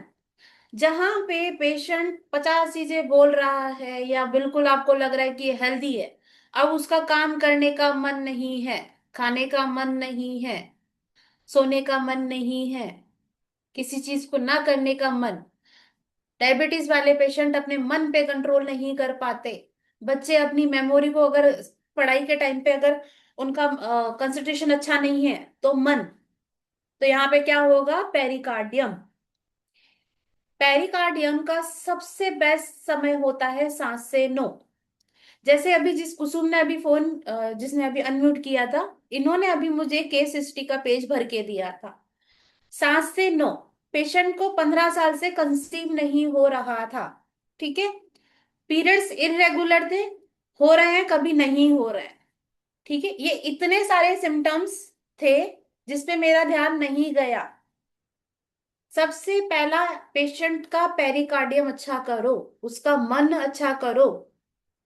ठीक है, जहां ब्रेन की बात आती है, जहां मन की बात आती है, जहां पे हार्मोन्स की बात आती है, आप 50 ट्रीटमेंट कर लो कोई फर्क नहीं पड़ने वाला। डायबिटीज वाले पेशेंट का मन कंट्रोल नहीं होता। आपने ट्रीटमेंट देना स्टार्ट कर दिया, थोड़ा सा एंजाइटी हुआ, उनका मन सारा बाहर चला गया।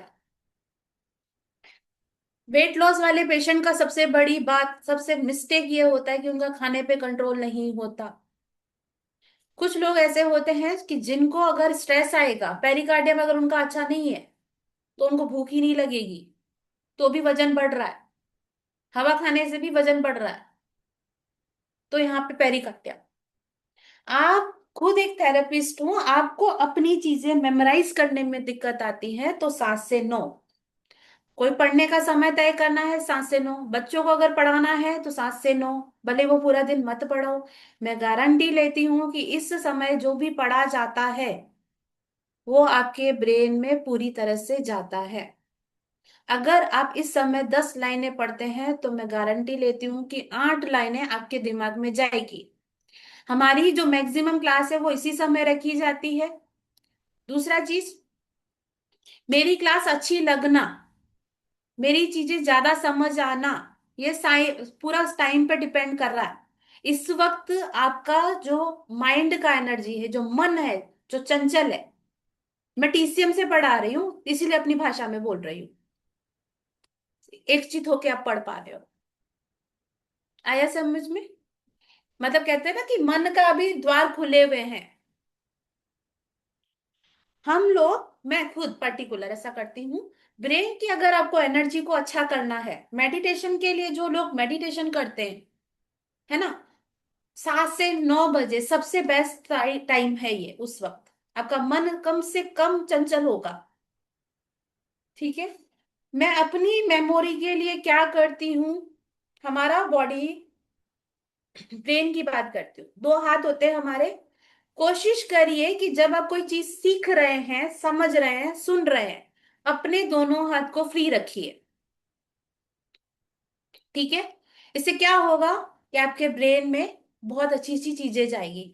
आपका अगर हैंड लिख रहा है, दूसरे अगर आप तीसरी चीजें कुछ सुन रहे हैं, तो जितना भी काम आपको करना है कोशिश करिए ऐसे काम। अगर आप किसी की बात सुन रहे हैं तो ईयरफोन इस वक्त ज्यादा मायने रखता है। आपके हाथ दोनों फ्री रहेंगे तो आपका ब्रेन अच्छा चलेगा। ब्रेन की एक्सरसाइज क्या होती है, मन को कंट्रोल क्या होता है, कैसे करना है। आप अगर रूटीन, एक ऑफिस का रूटीन पकड़ के रखा है मैप के हिसाब से कि ये मैं इसी रास्ते से आऊंगा और इसी रास्ते से जाऊंगा, है ना, क्या होता है कि अगर हमारे कानों में कोई हम लोग कॉल पे चल रहे हैं, हमें नहीं पता चलता तो भी हम क्या करते हैं, अपनी डेस्टिनी पे पहुंच जाते हैं। ठीक है, अपने ब्रेन को कंफ्यूज रखो, कभी ये रास्ता चूज कर रहे हो तो कभी दूसरा रास्ता ट्राई करो। ठीक है, दूसरा चीज, अगर आप राइट हैंड से लिखते हो, ये मन को बैलेंस करने का तरीका बता रही हूँ, राइट हैंड से लिखते हो तो लेफ्ट से लिखना शुरू करो। मैं ये नहीं करी कि पूरी आपको एक हैंडबुक भरनी है, नहीं, कुछ वर्ड्स लिखना शुरू करो, 1 से 100 तक काउंटिंग लिखना शुरू करो, कुछ नाम लिखना शुरू करो। धीरे धीरे आप देखोगे कि एज अ थेरेपिस्ट आपको चीजें बहुत सारी याद आने स्टार्ट हो जाएगी। समझ आया? अगर ब्रेन का एनर्जी देखना है, आप इस हाथ को एक कमांड दे रहे हो, दूसरे इस हाथ को दूसरा कमांड दे रहे हो, और ये दोनों कमांड अलग अलग ले पा रहा है, तो आपका ब्रेन, आपका पेरिकार्डियम, आपका मन बहुत अच्छा रहेगा हर टाइम। आया समझ में? ये ब्रेन की एक्सरसाइज है। जिनको मेमोरी से रिलेटेड प्रॉब्लम है, या काफी सारी फीमेल्स के अंदर ये प्रॉब्लम होती है कि एक रूम से दूसरे रूम गई तो चीजें ही भूल जाएंगी कि किस लिए गए, ये छोटी छोटी एक्सरसाइज स्टार्ट कर दोगे तो मेमोरी पे बहुत असर आता है।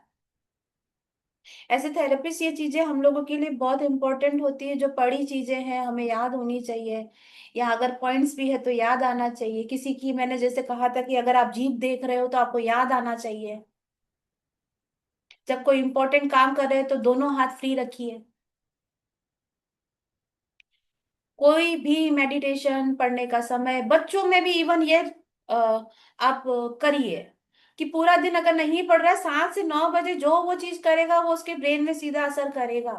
7 से 9 अगर अगर वो पढ़ रहा है तो बहुत अच्छी बात है, कम से कम मोबाइल ना दीजिए। बाकी पूरा दिन भले वो एंजॉय करे, मजे करे, 7 से 9 जैसा उनका रहेगा वैसे ही उनकी बुद्धि होती चली जाएगी। अपने मन पे कंट्रोल करने का सबसे बेस्ट तरीका 7 से 9 बजे। मेडिटेशन का भी अच्छा समय यही होता है ना। आगे बढ़ती हूं मैं। ट्रिपल वार्मर, ट्रिपल वार्मर ये नया शब्द है, मैंने अभी तक नहीं पढ़ाया है। ठीक है, ट्रिपल वार्मर क्या होता है? एक्यूप्रेशर में इसका कॉन्सेप्ट है ट्रिपल वार्मर। मैं यहाँ पे अब वो वाले टॉपिक पे आती हूँ। हमारे शरीर में 3 ऊर्जा होती है, 3 ऊर्जा। अपर चेस्ट, यहाँ पे लंग्स होता है, हार्ट होता है। जिन लोगों का ये कहना है कि मुझे उंगलियों में सुनपन महसूस होता है, अपर वार्मर, अपर वार्मर हमारे बॉडी के टेम्परेचर को मेंटेन करता है एज पर टीसीएम। क्या कह रही हूं? टीसीएम के हिसाब से 3 वार्मर होते हैं, अपर, मिडिल और लोअर। शरीर में जोन समझेंगे कि अपर जहां पे लंग्स और हार्ट होता है, और जिन लोगों को हाथ में सुनपन होता है, यहाँ पे अपर वार्मर में प्रॉब्लम है। अब कोई इंसान है जो सीजन आने पे बीमार पड़ता है, अपर वार्मर साथ में ट्रीटमेंट देना होता है। ट्रिपल वार्मर का 5 पॉइंट सबसे ज्यादा यूज किया जाता है। अब ट्रिपल वार्मर की दूसरा क्या होता है कि अगर हमारे शरीर में 3 ऊर्जा होती, एक होती है लंग्स, सांस लेना, रेस्पिरेटरी सिस्टम, दूसरा होता है डाइजेस्टिव, तीसरा होता है एक्सट्रिक ऑर्गन जो होते हैं। अगर कोई बहुत अच्छा इम्यून सिस्टम जिसका अच्छा है और उसका डाइजेशन अच्छा नहीं है, जो भी खा रहा है उसके शरीर को लग ही नहीं रहा, या जो भी खा रहा है वो कफ में कन्वर्ट होके मोटा हो रहा है और एनर्जी कन्वर्ट नहीं हो रही है, तो ये मिडिल वार्मर है। जो हम अग्नि, मेटाबॉलिक रेट, एलोपैथ में मेटाबॉलिक रेट का क्या मतलब होता है?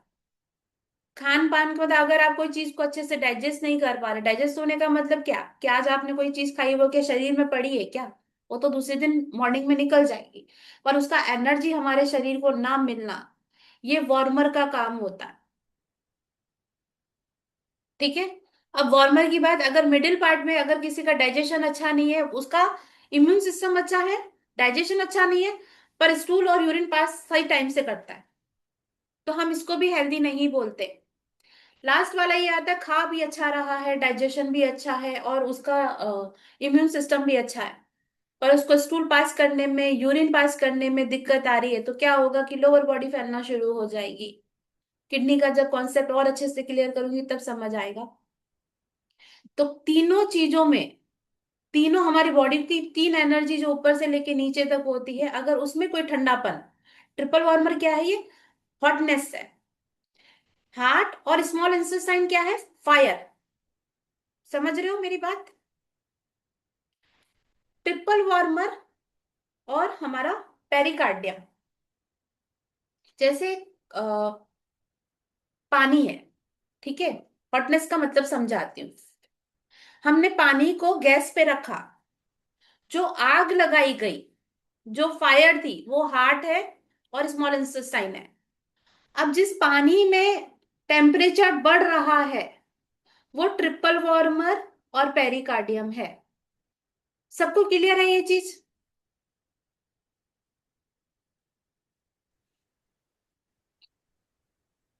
हम सब तो कर सकते यस हो, मैम। है ना? ट्रिपल वार्मर, फायर और हॉटनेस समझ आ गई, हमारे शरीर को एक टेम्परेचर को मेंटेन करना। अगर ट्रिपल वार्मर अपर वाला अगर डिस्टर्ब होगा तो क्या होगा? हाथ की उंगलियों में सुनपन आएगा। और जो मिडिल में अगर जिनको प्रॉब्लम रहेगी तो उनका डाइजेशन अच्छा नहीं रहेगा, खाना पीना शरीर को लगेगा या कफ में कन्वर्ट हो जाएगा, एनर्जी नहीं होगी। लोअर पार्ट में रहेगा तो पाँव की उंगलियों में सुन्नपन होना, झंझनाहट होना। मैं सिर्फ यहाँ पे एक कॉन्सेप्ट की बात कर रही हूँ, क्योंकि अभी सबसे ज्यादा लोगों को विटामिन B12 की कमी की वजह से भी झंझनाहट होती है ना? ट्रिपल वार्मर की बात कर रहे हैं, तो ट्रिपल वार्मर में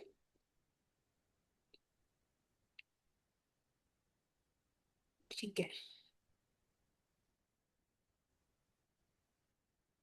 तो हमारे शरीर का जो टेम्परेचर है, किसी का उंगलियों में अगर कोई दिक्कत है, शोल्डर में अगर सुनपन महसूस होता है, काफी सारे लोगों को क्या होता है कि सर में भी सुनपन महसूस होता है। यहाँ तो ऐसा लगेगा सर भारी हो गया है, यहाँ ऐसा लगेगा कि चक्कर आ रहे हैं। अगर आप पूछोगे तो चक्कर का मतलब बहुत सारा होता है। उनको लगता है कि हमारा लोअर बॉडी बहुत हैवी हो गया और सर ऐसे हो रहा, पीछे की तरफ गिर रहा है। ये क्या होता है? खोखलापन। ये पेरिकार्डियम की वजह से आता है और ट्रिपल वार्मर की वजह से आता है। जिन लोगों को सर भारी होने की वजह से दर्द होता है, उनको लगता है सर भारी हो रहा है, ये पेरिकार्डियम है। ठीक है। जिन लोगों को लगता है कि सर हल्का हो रहा है, मूव कर रहा है, वो मूव नहीं करता, वो इंटरनल उनको फील होता है, वो होता चक्कर के जैसे ही है। ठीक है, वो ट्रिपल वार्मर और पेडिकार्डियम है। सर दर्द में अब डायग्नोज समझ गए। ठीक है, गैस एसिडिटी की वजह से तो वहां पे कॉन्सेप्ट चेंज हो जाएगा। यहाँ पे होलोनेस की वजह से अगर किसी को सर चक्कर लग रहा है, निचला शरीर भारी है और ऊपर का सर हल्का लग रहा है, भारी सर लग रहा है, लोअर बॉडी हल्की लग रही है, तो भी ये पेरिकार्डियम और ट्रिपल वार्मर है। ठीक है, पेरिकार्डियम का सबसे ज्यादा जो देखा जाता है, ये हमारे जो फुल मून और नो मून जो टाइम होता है ना, अब हमने किसी से सवाल पूछा, उसने कहा मन नहीं करता, और दूसरा हमने ये भी सुना कि अ, आपने वापस से क्रॉस क्वेश्चन किया, क्या ऐसा होता है क्या कि महीने में 15 दिन बड़ी अच्छी अपने आप को फील करते हो और 15 दिन आपको अच्छा फील नहीं होता? हाँ, ऐसा होता है। तो ये पेरिकार्डियम है। ये टोटली पेशेंट मन से संबंधित प्रॉब्लम को फेस करते हैं, है ना। और डिटेल में जाओगे तो पता चलेगा कि लोग, हम लोग है ना, जैसे मैं बेस्ट फ्लावर में भी काम करती हूँ, बेस्ट फ्लावर एक रेमेडी होती है, वहां पे पता चलता है कि लोगों का जो लाइफ स्टाइल है, बॉडी में कहीं पेन नहीं है और वो सोच सोच के बॉडी में पेन ले आते हैं, है ना। तो बेस्ट फ्लावर की रेमेडी के बारे में आप लिख लीजिए, स्टडी करिएगा, BACH लिखिए, सब स्टडी करना, यहाँ की बात छोड़ के कोई नहीं जाना। एक सेकेंड भाई।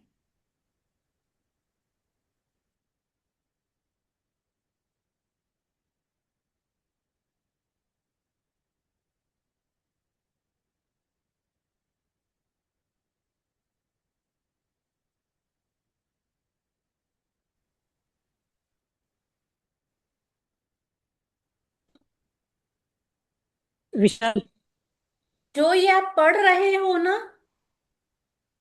ये सिर्फ 5% है अपनी खुद की पढ़ाई का, थेरेपिस्ट का, सिर्फ 5% है। अभी मैं बीच में कोई शब्द बोल रही हूं, आप उसको लिखिएगा, बाद में जाके सर्च करिएगा। आया समझ में?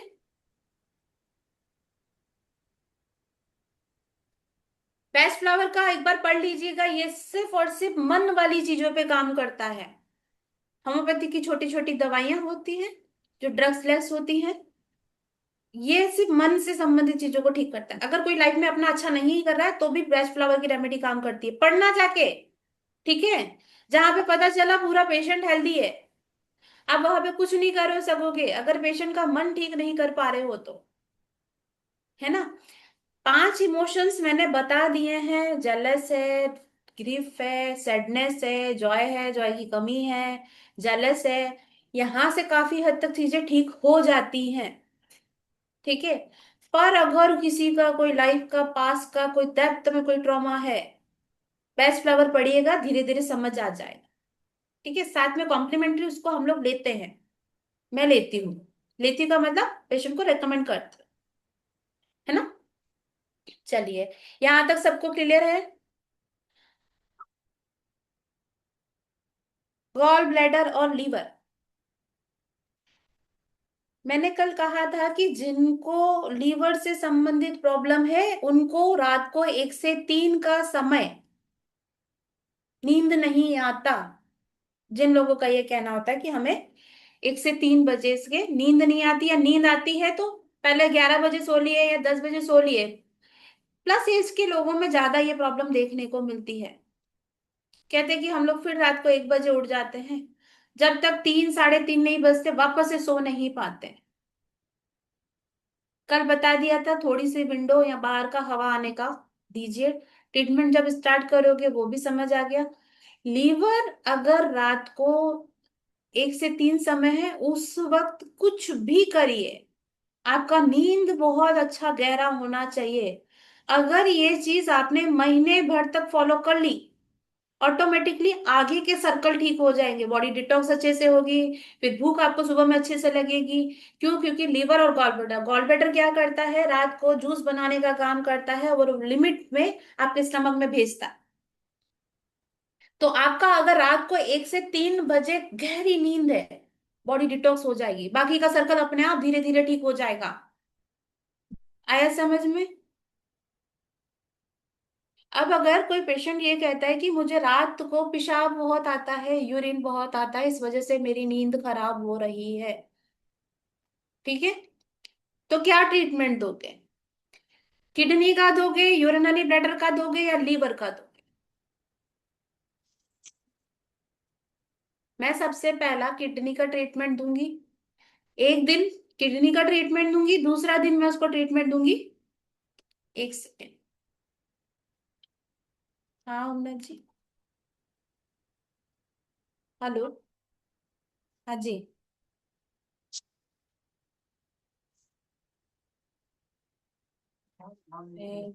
आप उसको अभी बहुत ज्यादा के 1 मालूम है आपको? क्लास में हूँ ना। हम्म, हाँ हाँ, भेजती हूँ। वरती जावं की गाडी आली तर ते लोक उभे राहिले पाहिजे काय होऊन राहिलं तर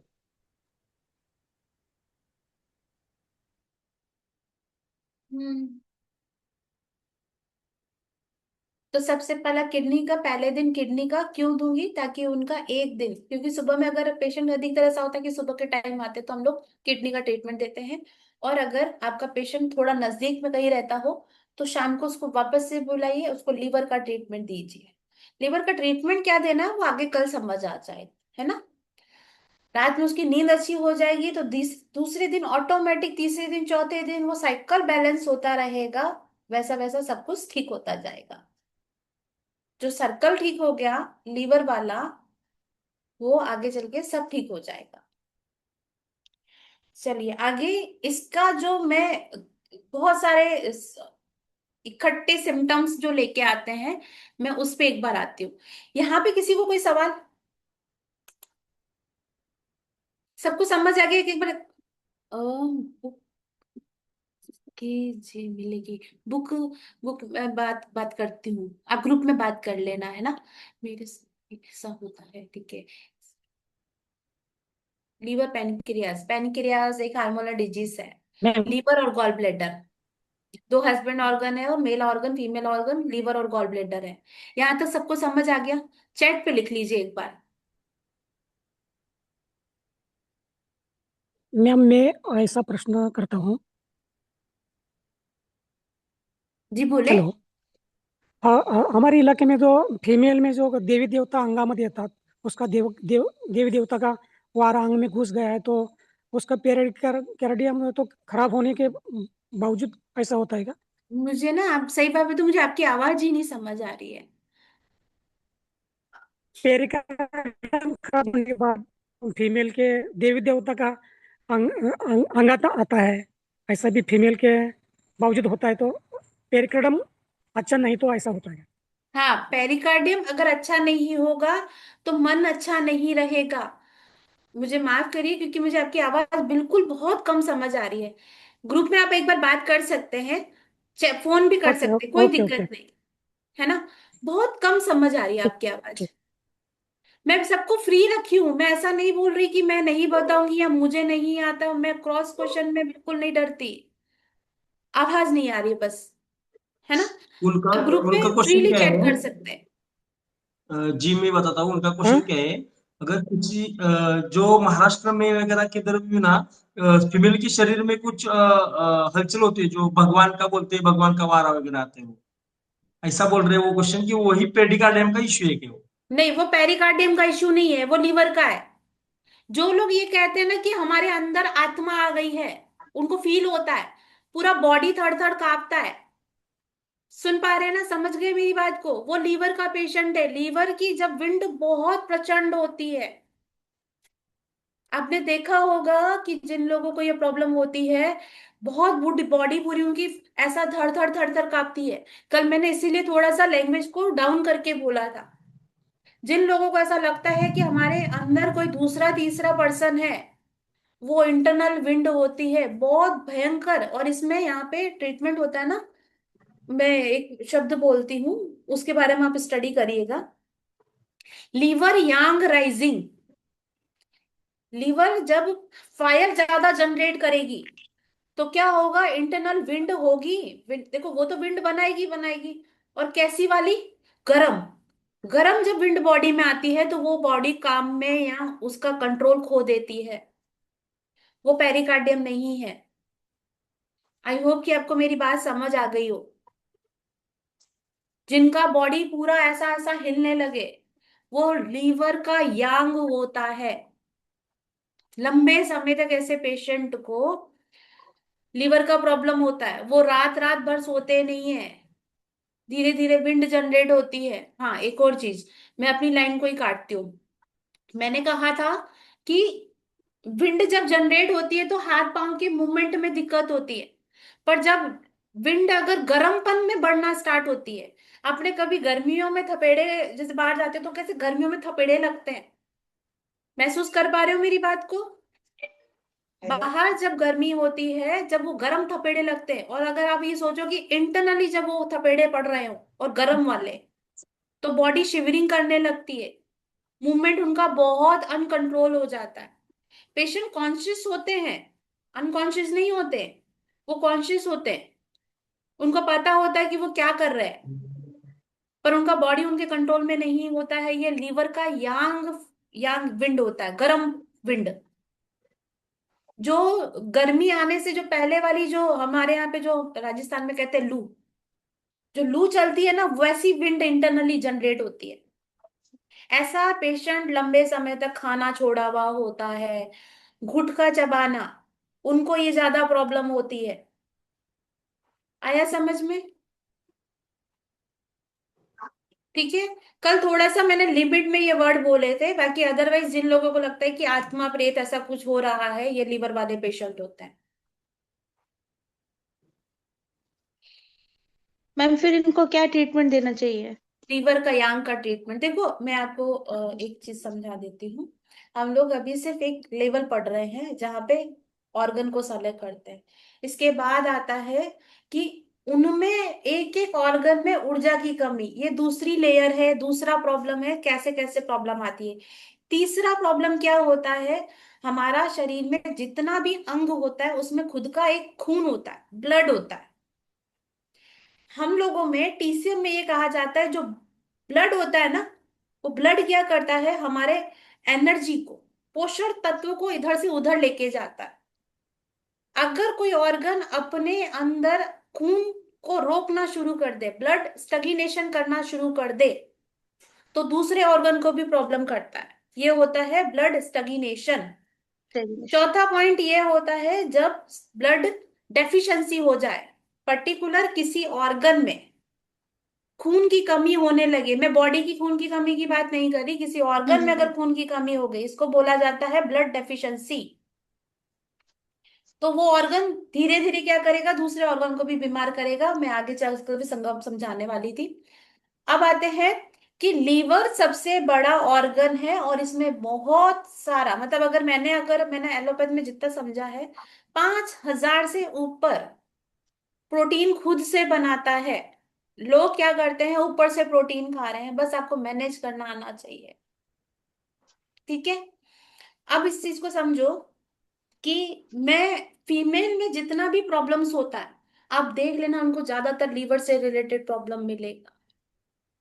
लीवर क्या करता है, अगर अपने अंदर ऊर्जा रोकेगा, अब जैसे एग्जांपल के तौर पे देती हूँ कि किसी का गला चौक हो गया, बोल नहीं पा रहा, यहाँ क्या होता है, लीवर अगर अपने अंदर ऊर्जा, ब्लड ब्लड कुछ नहीं बात करी, ऊर्जा रोक लेगा, तो ये क्या करेगा, थ्रॉट पे अटैक करेगा। माइग्रेन, जो सिर का जो माइग्रेन होता है, लीवर अगर अपने अंदर ऊर्जा रोक देगा तो सिर के एरिया में ऊर्जा, दूसरा कुछ नहीं बोल रही, ऊर्जा रोक देगा तो ऊर्जा को जाने नहीं देगा। लार्ज इंटेस्टाइन में रोकेगा तो फट स्मेली हो जाएंगे, पेशेंट जब स्टूल पास करके आ जाएगा एकदम से अधमरा हो जाएगा। ये आगे के कॉन्सेप्ट है, ये बहुत बड़ी, अभी तो मैंने कहा ना जो आप लोगों ने पढ़ा है ये सिर्फ 5% है। उल्टी होना, ये ऊर्जा का दूसरी दिशा में बहना होता है। ऊर्जा क्या कहती है, खाना खाया नीचे जाएगा, जिसको खाना खाने के तुरंत बाद उल्टी हो ऊर्जा, ये वो कहते हैं कि हमारी ऊर्जा शरीर में उल्टी तरह बहती है। देखो प्राण ऊर्जा के बारे में कौन कौन जानता है, एक बार थम्स अप कर दो। ग्रेविटी के नियम सबको पता है, हम लोग ऐसा नहीं होता कि हमारी ऊर्जा नीचे से ऊपर, ऊपर से नीचे आती है, सब लोग उल्ट सर से ऊपर ही खड़े रहते हैं, पाँव नीचे रहता है। ठीक है, ये ऊर्जा है, ग्रेविटी।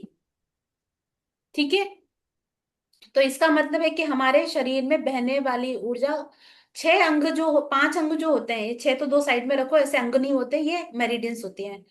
पांच अंग की ऊर्जा सिर से लेके नीचे जाती है, पांच मेरिडियन की या पांच ऑर्गन की ऊर्जा ऊपर से नीचे आती है। अगर इनमें ऑपोजिट डायरेक्शन में चल जाए तो बीमार हो गए। अब एक और चीज है, बीमारी के तरीके बता रही हूँ, कैसे कैसे हो सकते, बाहरी चीजों से बीमार होते, चलो वो भी तो समझ आए रखा। अगर एक औरत है, आदमी के जैसा प्रॉब्लम उसको है, उसका बोलना, उसका चलना, उसका आवाज आदमी के जैसा है, ये भी एक बीमारी है। एक आदमी है जिसका बॉडी सॉफ्ट है, औरतों के जैसे बिहेव कर रहा है, ये बीमार है, ये बीमारी के चांसेस है। तो ये बहुत छोटा पार्ट अभी मैं पढ़ा रही हूँ, है ना, आया समझ में। जैसे जैसे आगे यस। बढ़ेंगे, स्टडी रोकना मत। मैं जो वर्ड्स बोल रही हूँ यूट्यूब पे जाके भी आप सर्च, नहीं यूट्यूब पे तो नहीं मिलेगा आपको इसका कॉन्सेप्ट, तो चलो ग्रुप में रहना, और तो मैं क्या बोल सकती हूँ। थोड़ा थोड़ा फील्ड में आना शुरू करोगे, चीजें समझना शुरू करोगे, पेशेंट से डायग्नोज करोगे तो समझ आ जाएगा धीरे धीरे। विंड मैम वगैरह अगर समझ। ओल्ड मैम अगर ओल्ड एज में ऐसे फील होता है कि 90+ हैं फीमेल पेशेंट, उन्हें लगता है कि कोई है, आस आवाजें सुनाई देती है, तो उनको क्या ट्रीटमेंट देना चाहिए? ये कौन से लीवर ही है, ऑर्गन? मैंने कहा था लीवर ना है। उनको बाहर फिर सनसनाहट मैंने बोली थी कल आपको। मैंने हाँ बोला जी, हाँ था जी। कि अगर जो पेशेंट ये कह रहा है कि पाँव में मुझे सनसनाहट महसूस हो रही, आप महसूस किसी को कैसे करते हो? मैं अगर आपके साथ आपके मैं पास में बैठती हूँ तो आप महसूस कैसे करते हो? कान में जो वेव जाती है उससे महसूस करते हो। दूसरा, हवा का झोंका, मैं आपके पास से हाँ जाती जी, हूँ, हाँ जी। हम्म। है ना, मैंने यस कल ये मैम। Line yes. बोली थी। ये हाँ जी, लीवर हाँ वाले जी। पेशेंट है जिनको लगता है कि हाँ मेरे जी। आसपास कोई है। ठीक है मैम। ठीक है, उनको लीवर का ट्रीटमेंट देना होता है। मैक्सिमम मैम जो शिकायत करते हैं कि रात के समय हमें ऐसा लगता है कि हमारे आसपास कोई है, ये उनकी विंड होती है। पाँव में ओके सनसनाहट, जैसे कोई चींटी चल रही है, कोई आस से आस पे जाके चला गया हो। दूसरा चीज, हाँ आप मैम, पूछोगे, इसके पॉइंट्स शेयर कर सकते हो? मैं मेरे ग्रुप पास में है शेयर, मैग्नेट। मैं हाँ ग्रुप में ओके शेयर, मैम। मैं ना अगर, ओके। अब मैं क्या बोलूं, जितना मुझसे हो सका मैंने रियल में ट्राई किया है ना। मैंने बहुत ठीक। कोशिश, और इस बार रिटर्न मटेरियल जो मैंने बहुत कोशिश की है ना, क्योंकि बहुत सारी चीजें क्लियर करके जाऊं, मैं डेफिनेटली ग्रुप में शेयर कर दूंगी, है मैम ना। अगर आपके पास, जैसे वो अभी प्रशांत बोल रहे थे, वहां आकर अगर हमें सीखना हो तो कैसे करें? कुछ चीजें ना थ्योरिकल ज्यादा अच्छे से होती है, प्रैक्टिकल आप अपनी फील्ड में बैठिए, है ना। देखो एक, मैं क्या कह रही हूँ, हाँ पॉइंट्स जी, 361 पॉइंट्स मेरी बॉडी में भी वही है, आपकी बॉडी में भी वही है, प्रशांत जी की बॉडी में भी वही है। हाँ जी, हाँ जी। मेरे को सिर्फ ये बताना है, आप कंटिन्यू ग्रुप पे रहिएगा, पूछोगे मैं डेफिनेटली देने को तैयार हूँ। आपको मैं मैम बता दूंगी हाँ क्या जी। करना है, कौन से पॉइंट्स प्रेशर करना है। जिन जिन लोगों को मेरिडियन पता है ठीक है, नहीं पता है ग्रुप में पीपीटी एक में आने आज थोड़ी बना के रखिए, वो डाल दूंगी। जो रिफ्लेक्सोलॉजी करते हैं ऑर्गन, उनको काफी हद तक समझ आ चुके हैं। मेरिडियन डेप्थ नॉलेज है, बहुत डेप्थ नॉलेज है। इतने इतने सिम्टम्स होते हैं, इतने इतने सिम्टम्स। मैम मैं इसलिए बोल रही थी क्योंकि 3 साल से मेरे ब्रदर का लॉस हो गया, और 90+ मेरी मदर है और मैं हूँ। तो मैं जो थेरेपी पहले सीखी हुई थी सब जीरो हो गया, आपका आया तो मैंने कहा ये ईश्वर की नहीं, कृपा है, और आप बहुत अच्छा समझा रहे हैं, थैंक यू सो तो मच, मेरा फिर आप से कंटिन्यू स्टार्ट हो रहिएगा जाएगा। मेरे साथ, कंटिन्यू रहिएगा, मैं गाइड कर दूंगी। पॉइंट के ठीक है नाम मैम। लिख के शेयर कर दूंगी, आप गूगल पे जाके हाँ चेक जी। कर लेना। ठीक है, मिल जाएंगे ठीक इजीली, है मैम। है ना। हाँ जी, थैंक यू मैम। शुरुआती दिनों में टोनिफिकेशन और सिडेशन की तरफ ध्यान मत लगाओ, नहीं कर पाओगे। अच्छा। ठीक नहीं ठीक। कर पाओगे, इसका कारण है ना, प्रेशर पड़ेगा खुद के दिमाग पे, प्रेशर पड़ेगा ओके खुद मैम। के दिमाग पे। पहला, बॉडी पे पॉइंट्स लोकेट करना। मैंने अगर दो सिम्टम्स बोले हैं, आपको वो पॉइंट बॉडी पे याद होने चाहिए। फर्स्ट थिंग, अभी आपको पता है, जैसे LI4 की बात करें तो ये यहाँ पे होता है, हाँ जी, आपको हाँ प्रेशर जी। देना। अभी टॉनिफिकेशन सिडेशन में कोई नहीं ठीक, जाएगा, जिनको ये ऊर्जा ठीक, का ठीक है पता भी है तो अच्छा, ठीक है पॉइंट पे प्रेशर दो, ऑटोमेटिक वो चैनलाइज हो जाएगा। एनर्जी, ऊर्जा की चाइनीज भाषा में ऊर्जा को बोला जाता है कि बैलेंस हो जाएगी। हाँ जी, ठीक है। ठीक है, थोड़ा थोड़ा करते। मैग्नेट की बात मैं आपको बता दूं, एक छोटे छोटे मैग्नेट आते हैं, बाकी सब लोगों को बताती हूँ। बॉल मैग्नेट आते हैं, कल मैं लेके बैठूंगी क्लास में। वो कहने को तो ऐसा देखा जाता है कि क्या करते होंगे ये शरीर पे। मैं कहती हूँ अगर एक मैग्नेट गलत लग गया, विद इन सेकेंड में वो रिएक्ट करेगा। अगर हाथ पे लगाया तो पूरा हाथ दर्द करने लगेगा उसका। अगर पॉइंट का जो मैग्नेट में दो पोल होते हैं, एक टोनिफिकेशन के लिए होता है, एक सिडेशन के लिए, हाँ एक जी, ऊर्जा बढ़ाता है, एक ऊर्जा घटाता है। Yes ma'am. वो सेकंड में रिएक्ट कर जाएगा अगर आपका मैग्नेट गलत है। अभी बहुत मैंने जितना मैंने देखा है ना आप लोगों को, या जितने लोग मेरी क्लास में है ना, मुझे पता है टोनिफिकेशन और सिडेशन। मैं एक चैप्टर टाइम मिलेगा तो वापस कभी लूंगी, अभी तो नहीं लूंगी। आपको बताऊंगी कि ऊर्जा बढ़ी हुई है कि घटी हुई है। कुछ टॉपिक्स होते हैं जो मैंने पढ़े, वो मैं आपको डिस्कस करूंगी। वहां पे आप जाके ट्रीटमेंट कर सकते हैं। एक लाइन तो कल भी मैंने लिखवाई थी कि जब दर्द है, जब किसी को दर्द है तो ये deficiency, oh sorry, excess of energy है। क्या है ये? एक्सेस ऑफ एनर्जी है। एक सेकंड। ठीक, जहां पे स्टिफनेस फील होती है ये डेफिशिएंसी ऑफ की है, या डेफिशिएंसी ऑफ ऊर्जा। ठीक है, ये दो चीजें समझ आ गई। शुरुआती दिनों पे पॉइंट्स बताऊंगी, कुछ मत करना, हाथों से प्रेशर देना। अगर आप मेरिडियन, हाथों वाली मेरिडियन पे हो, जो ब्योल मेरिडियन पे हो, तो वो पॉइंट्स मैं आपको दे दूंगी आज, बाद में शेयर करती हूँ। ठीक है मैम। पॉइंट्स बता दूंगी, उस पर प्रेशर दे देना बस। जिम ही लेना, प्रेशर दे देना। ठीक है मैम। ठीक, चलिए, यहाँ तक सबको क्लियर है? Yes ma'am. ठीक है, अभी मैं क्लास कंप्लीट करूँ आज, कि किसी को यस, कोई सवाल है? Yes, why not. सवाल है तो बात कर सकते हैं अभी भी आप। जी वो आपने जो ये भेजा है, आपने बोले जो भी डॉक्यूमेंट्स वगैरह भेजा है, वो कौन से ग्रुप पे भेजा है? ग्रुप में नया है। ये क्या चीज, वो डॉक्स की फाइल जो, वो अपने हाँ वो टीसीएम का ग्रुप बनाया हुआ है ना? वाडेकरने ग्रुप बनवलाय नहीं त्यांच्याकडे. ना, हाँ हाँ, उसमें उसमें भी आ देखा मैंने, जाएगा। कल भी देखा, आज भी देखा, अभी लिंक उसमें नहीं मिला थोड़ी मुझे। देर में मिलेगी. और ये लिंक फिर कल का ही लिंक यूज की है आज? आज आज कल कल की लिंक यूज की है क्या आज? मैंने कल डाली के थी। नहीं, डाली हुई है। आज ही डाल दिया है डे वाडेकर वन ने. टू दोनों रिकॉर्डिंग है यूट्यूब पर। यूट्यूब पे तो डाली थी। ग्रुप, कुछ मैं बीच बीच में थोड़ा सा, क्योंकि अभी के क्लास का रहता है और मॉर्निंग में थोड़ा काम होता है, ये 2 ढाई घंटे अगर मुझे बाद में भी मिलेंगे ना, तो कुछ कुछ फोटो शेयर करती रहूंगी। और अगर मेरिडियन है तो मेरिडियन के वर्ड लिख लो, मेरिडियन आपको गूगल पे मिल जाएगी। नहीं तो इसके बाद, क्लास के बाद, वो पीपीटी में डाल रही हूँ। ठीक है, 60 कमांडिंग पॉइंट जिन लोगों को याद हो जाएंगे ना, मैं रियल कह रही हूँ, फिर आप एक अच्छे थेरेपिस्ट बन जाओगे। 60 बिंदु शरीर पे याद कर लेना। लीवर के 5 बिंदु याद कर लेना, वो भी पीपीटी में डाल दूंगी, जो मेरा हाथ से बनाया हुआ है, कोई प्रोफेशनल नहीं है। ठीक है, वो 60 बिंदु याद कर लिए ना, 1 पॉइंट ट्रीटमेंट में मास्टर हो जाओगे। मैम ड्यूल मैग्नेट की जगह स्टार मैग्नेट तो यूज कर सकते हैं ना? स्टार से मैं आपको बताऊं, स्टार से बेस्ट है आप मेथी दाना यूज कीजिए। स्टार मैग्नेट मैं प्रिफर नहीं करती, क्यों? क्योंकि स्टार मैग्नेट में भी एक पोल होता है। ठीक है, मैग्नेट का पोल तो चाहे छोटे से छोटा टुकड़ा होगा, उसमें रहेगा ही रहेगा। तो स्टार से बेस्ट है कि आप मेथी दाना यूज कीजिए हर जगह पे। अगर आपको मेरिडियन आती है, ब्योल मेरिडियन आती है, मेथी दाना यूज करिए।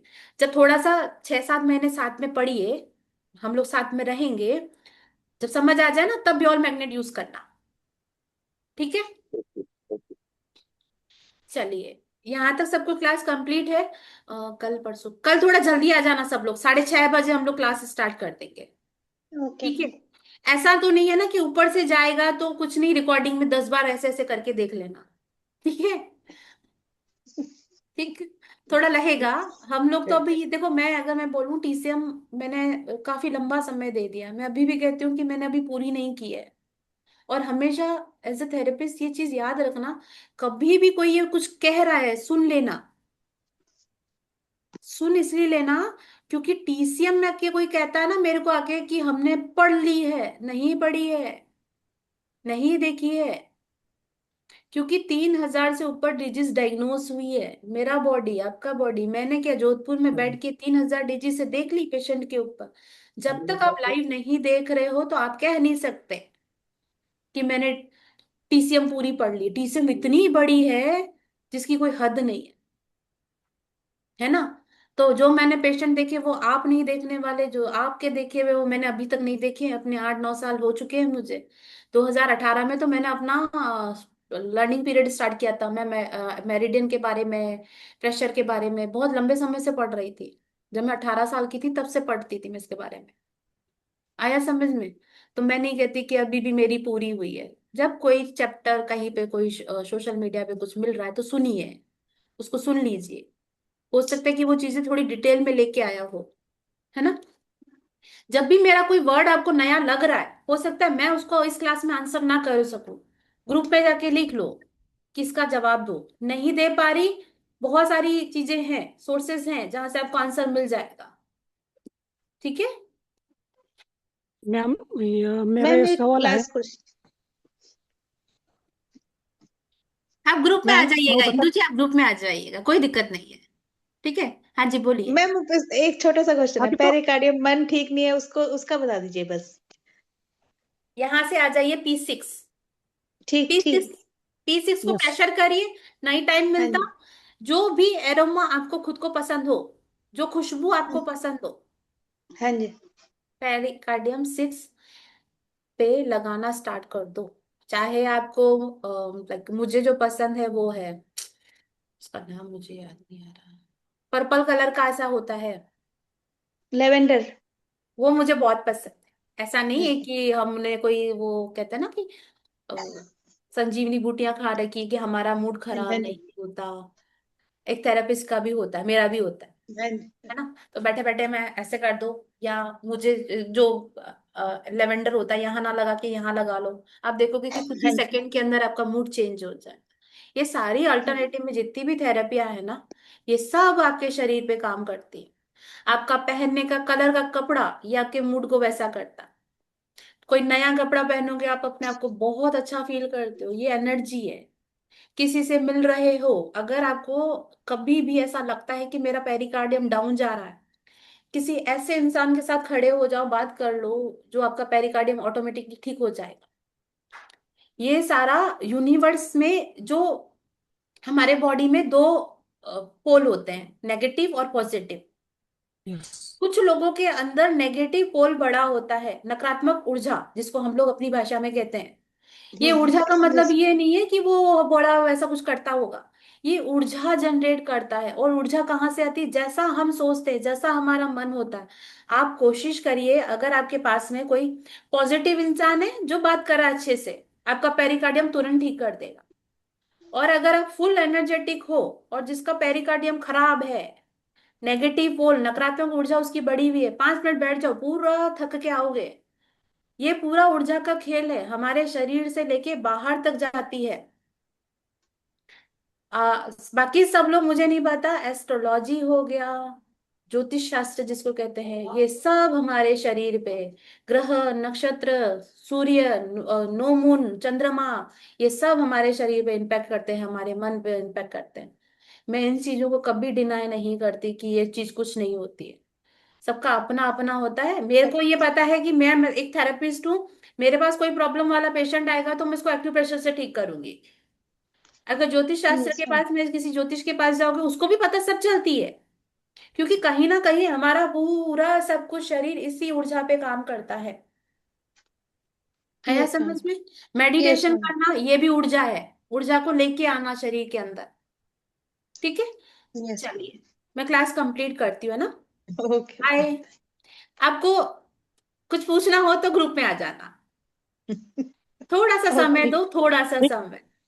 मतलब आपको पता है कि मैं अभी घर पे भी ऐसा होता है कि अकेली हूँ तो थोड़ा सा काम में भी बीच बीच में दूध वाला आता था तो जाना पड़ता हाँ है। जी। हाँ थोड़ा सा जी। मैं डेफिनेटली आप सब लोगों को ग्रुप में बहुत अच्छे अच्छे पीपीटी हो गई, या जो मैं खुद पढ़ती हूँ, जो मुझे नया टॉपिक मिलेगा मैं डालती रहूंगी। ठीक ठीक है है। मैम। बाय। रिकॉर्डिंग भी थैंक देना चाहिए। रिकॉर्डिंग कल सुबह करूंगी। अब मैं यस, रेस्ट पे ओके। जाऊंगी, खाना खाऊंगी और सो जाऊंगी। ठीक है। मैम अभी तो अभी खाना बनाना है। मुझे भी बनाना है।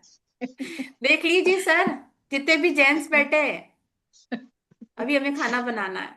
ठीक है, मैं कल कर दूंगी, जैसे आज कर दी थी ना, 2 बार करिए तो मुझे आ गया, मैं आज कर दूंगी, है ना। कल सुबह तक आप सबके पास आ जाए। Thank you ma'am, thank you. Bye. Thank you, bye ma'am. Ma'am, thank you so much.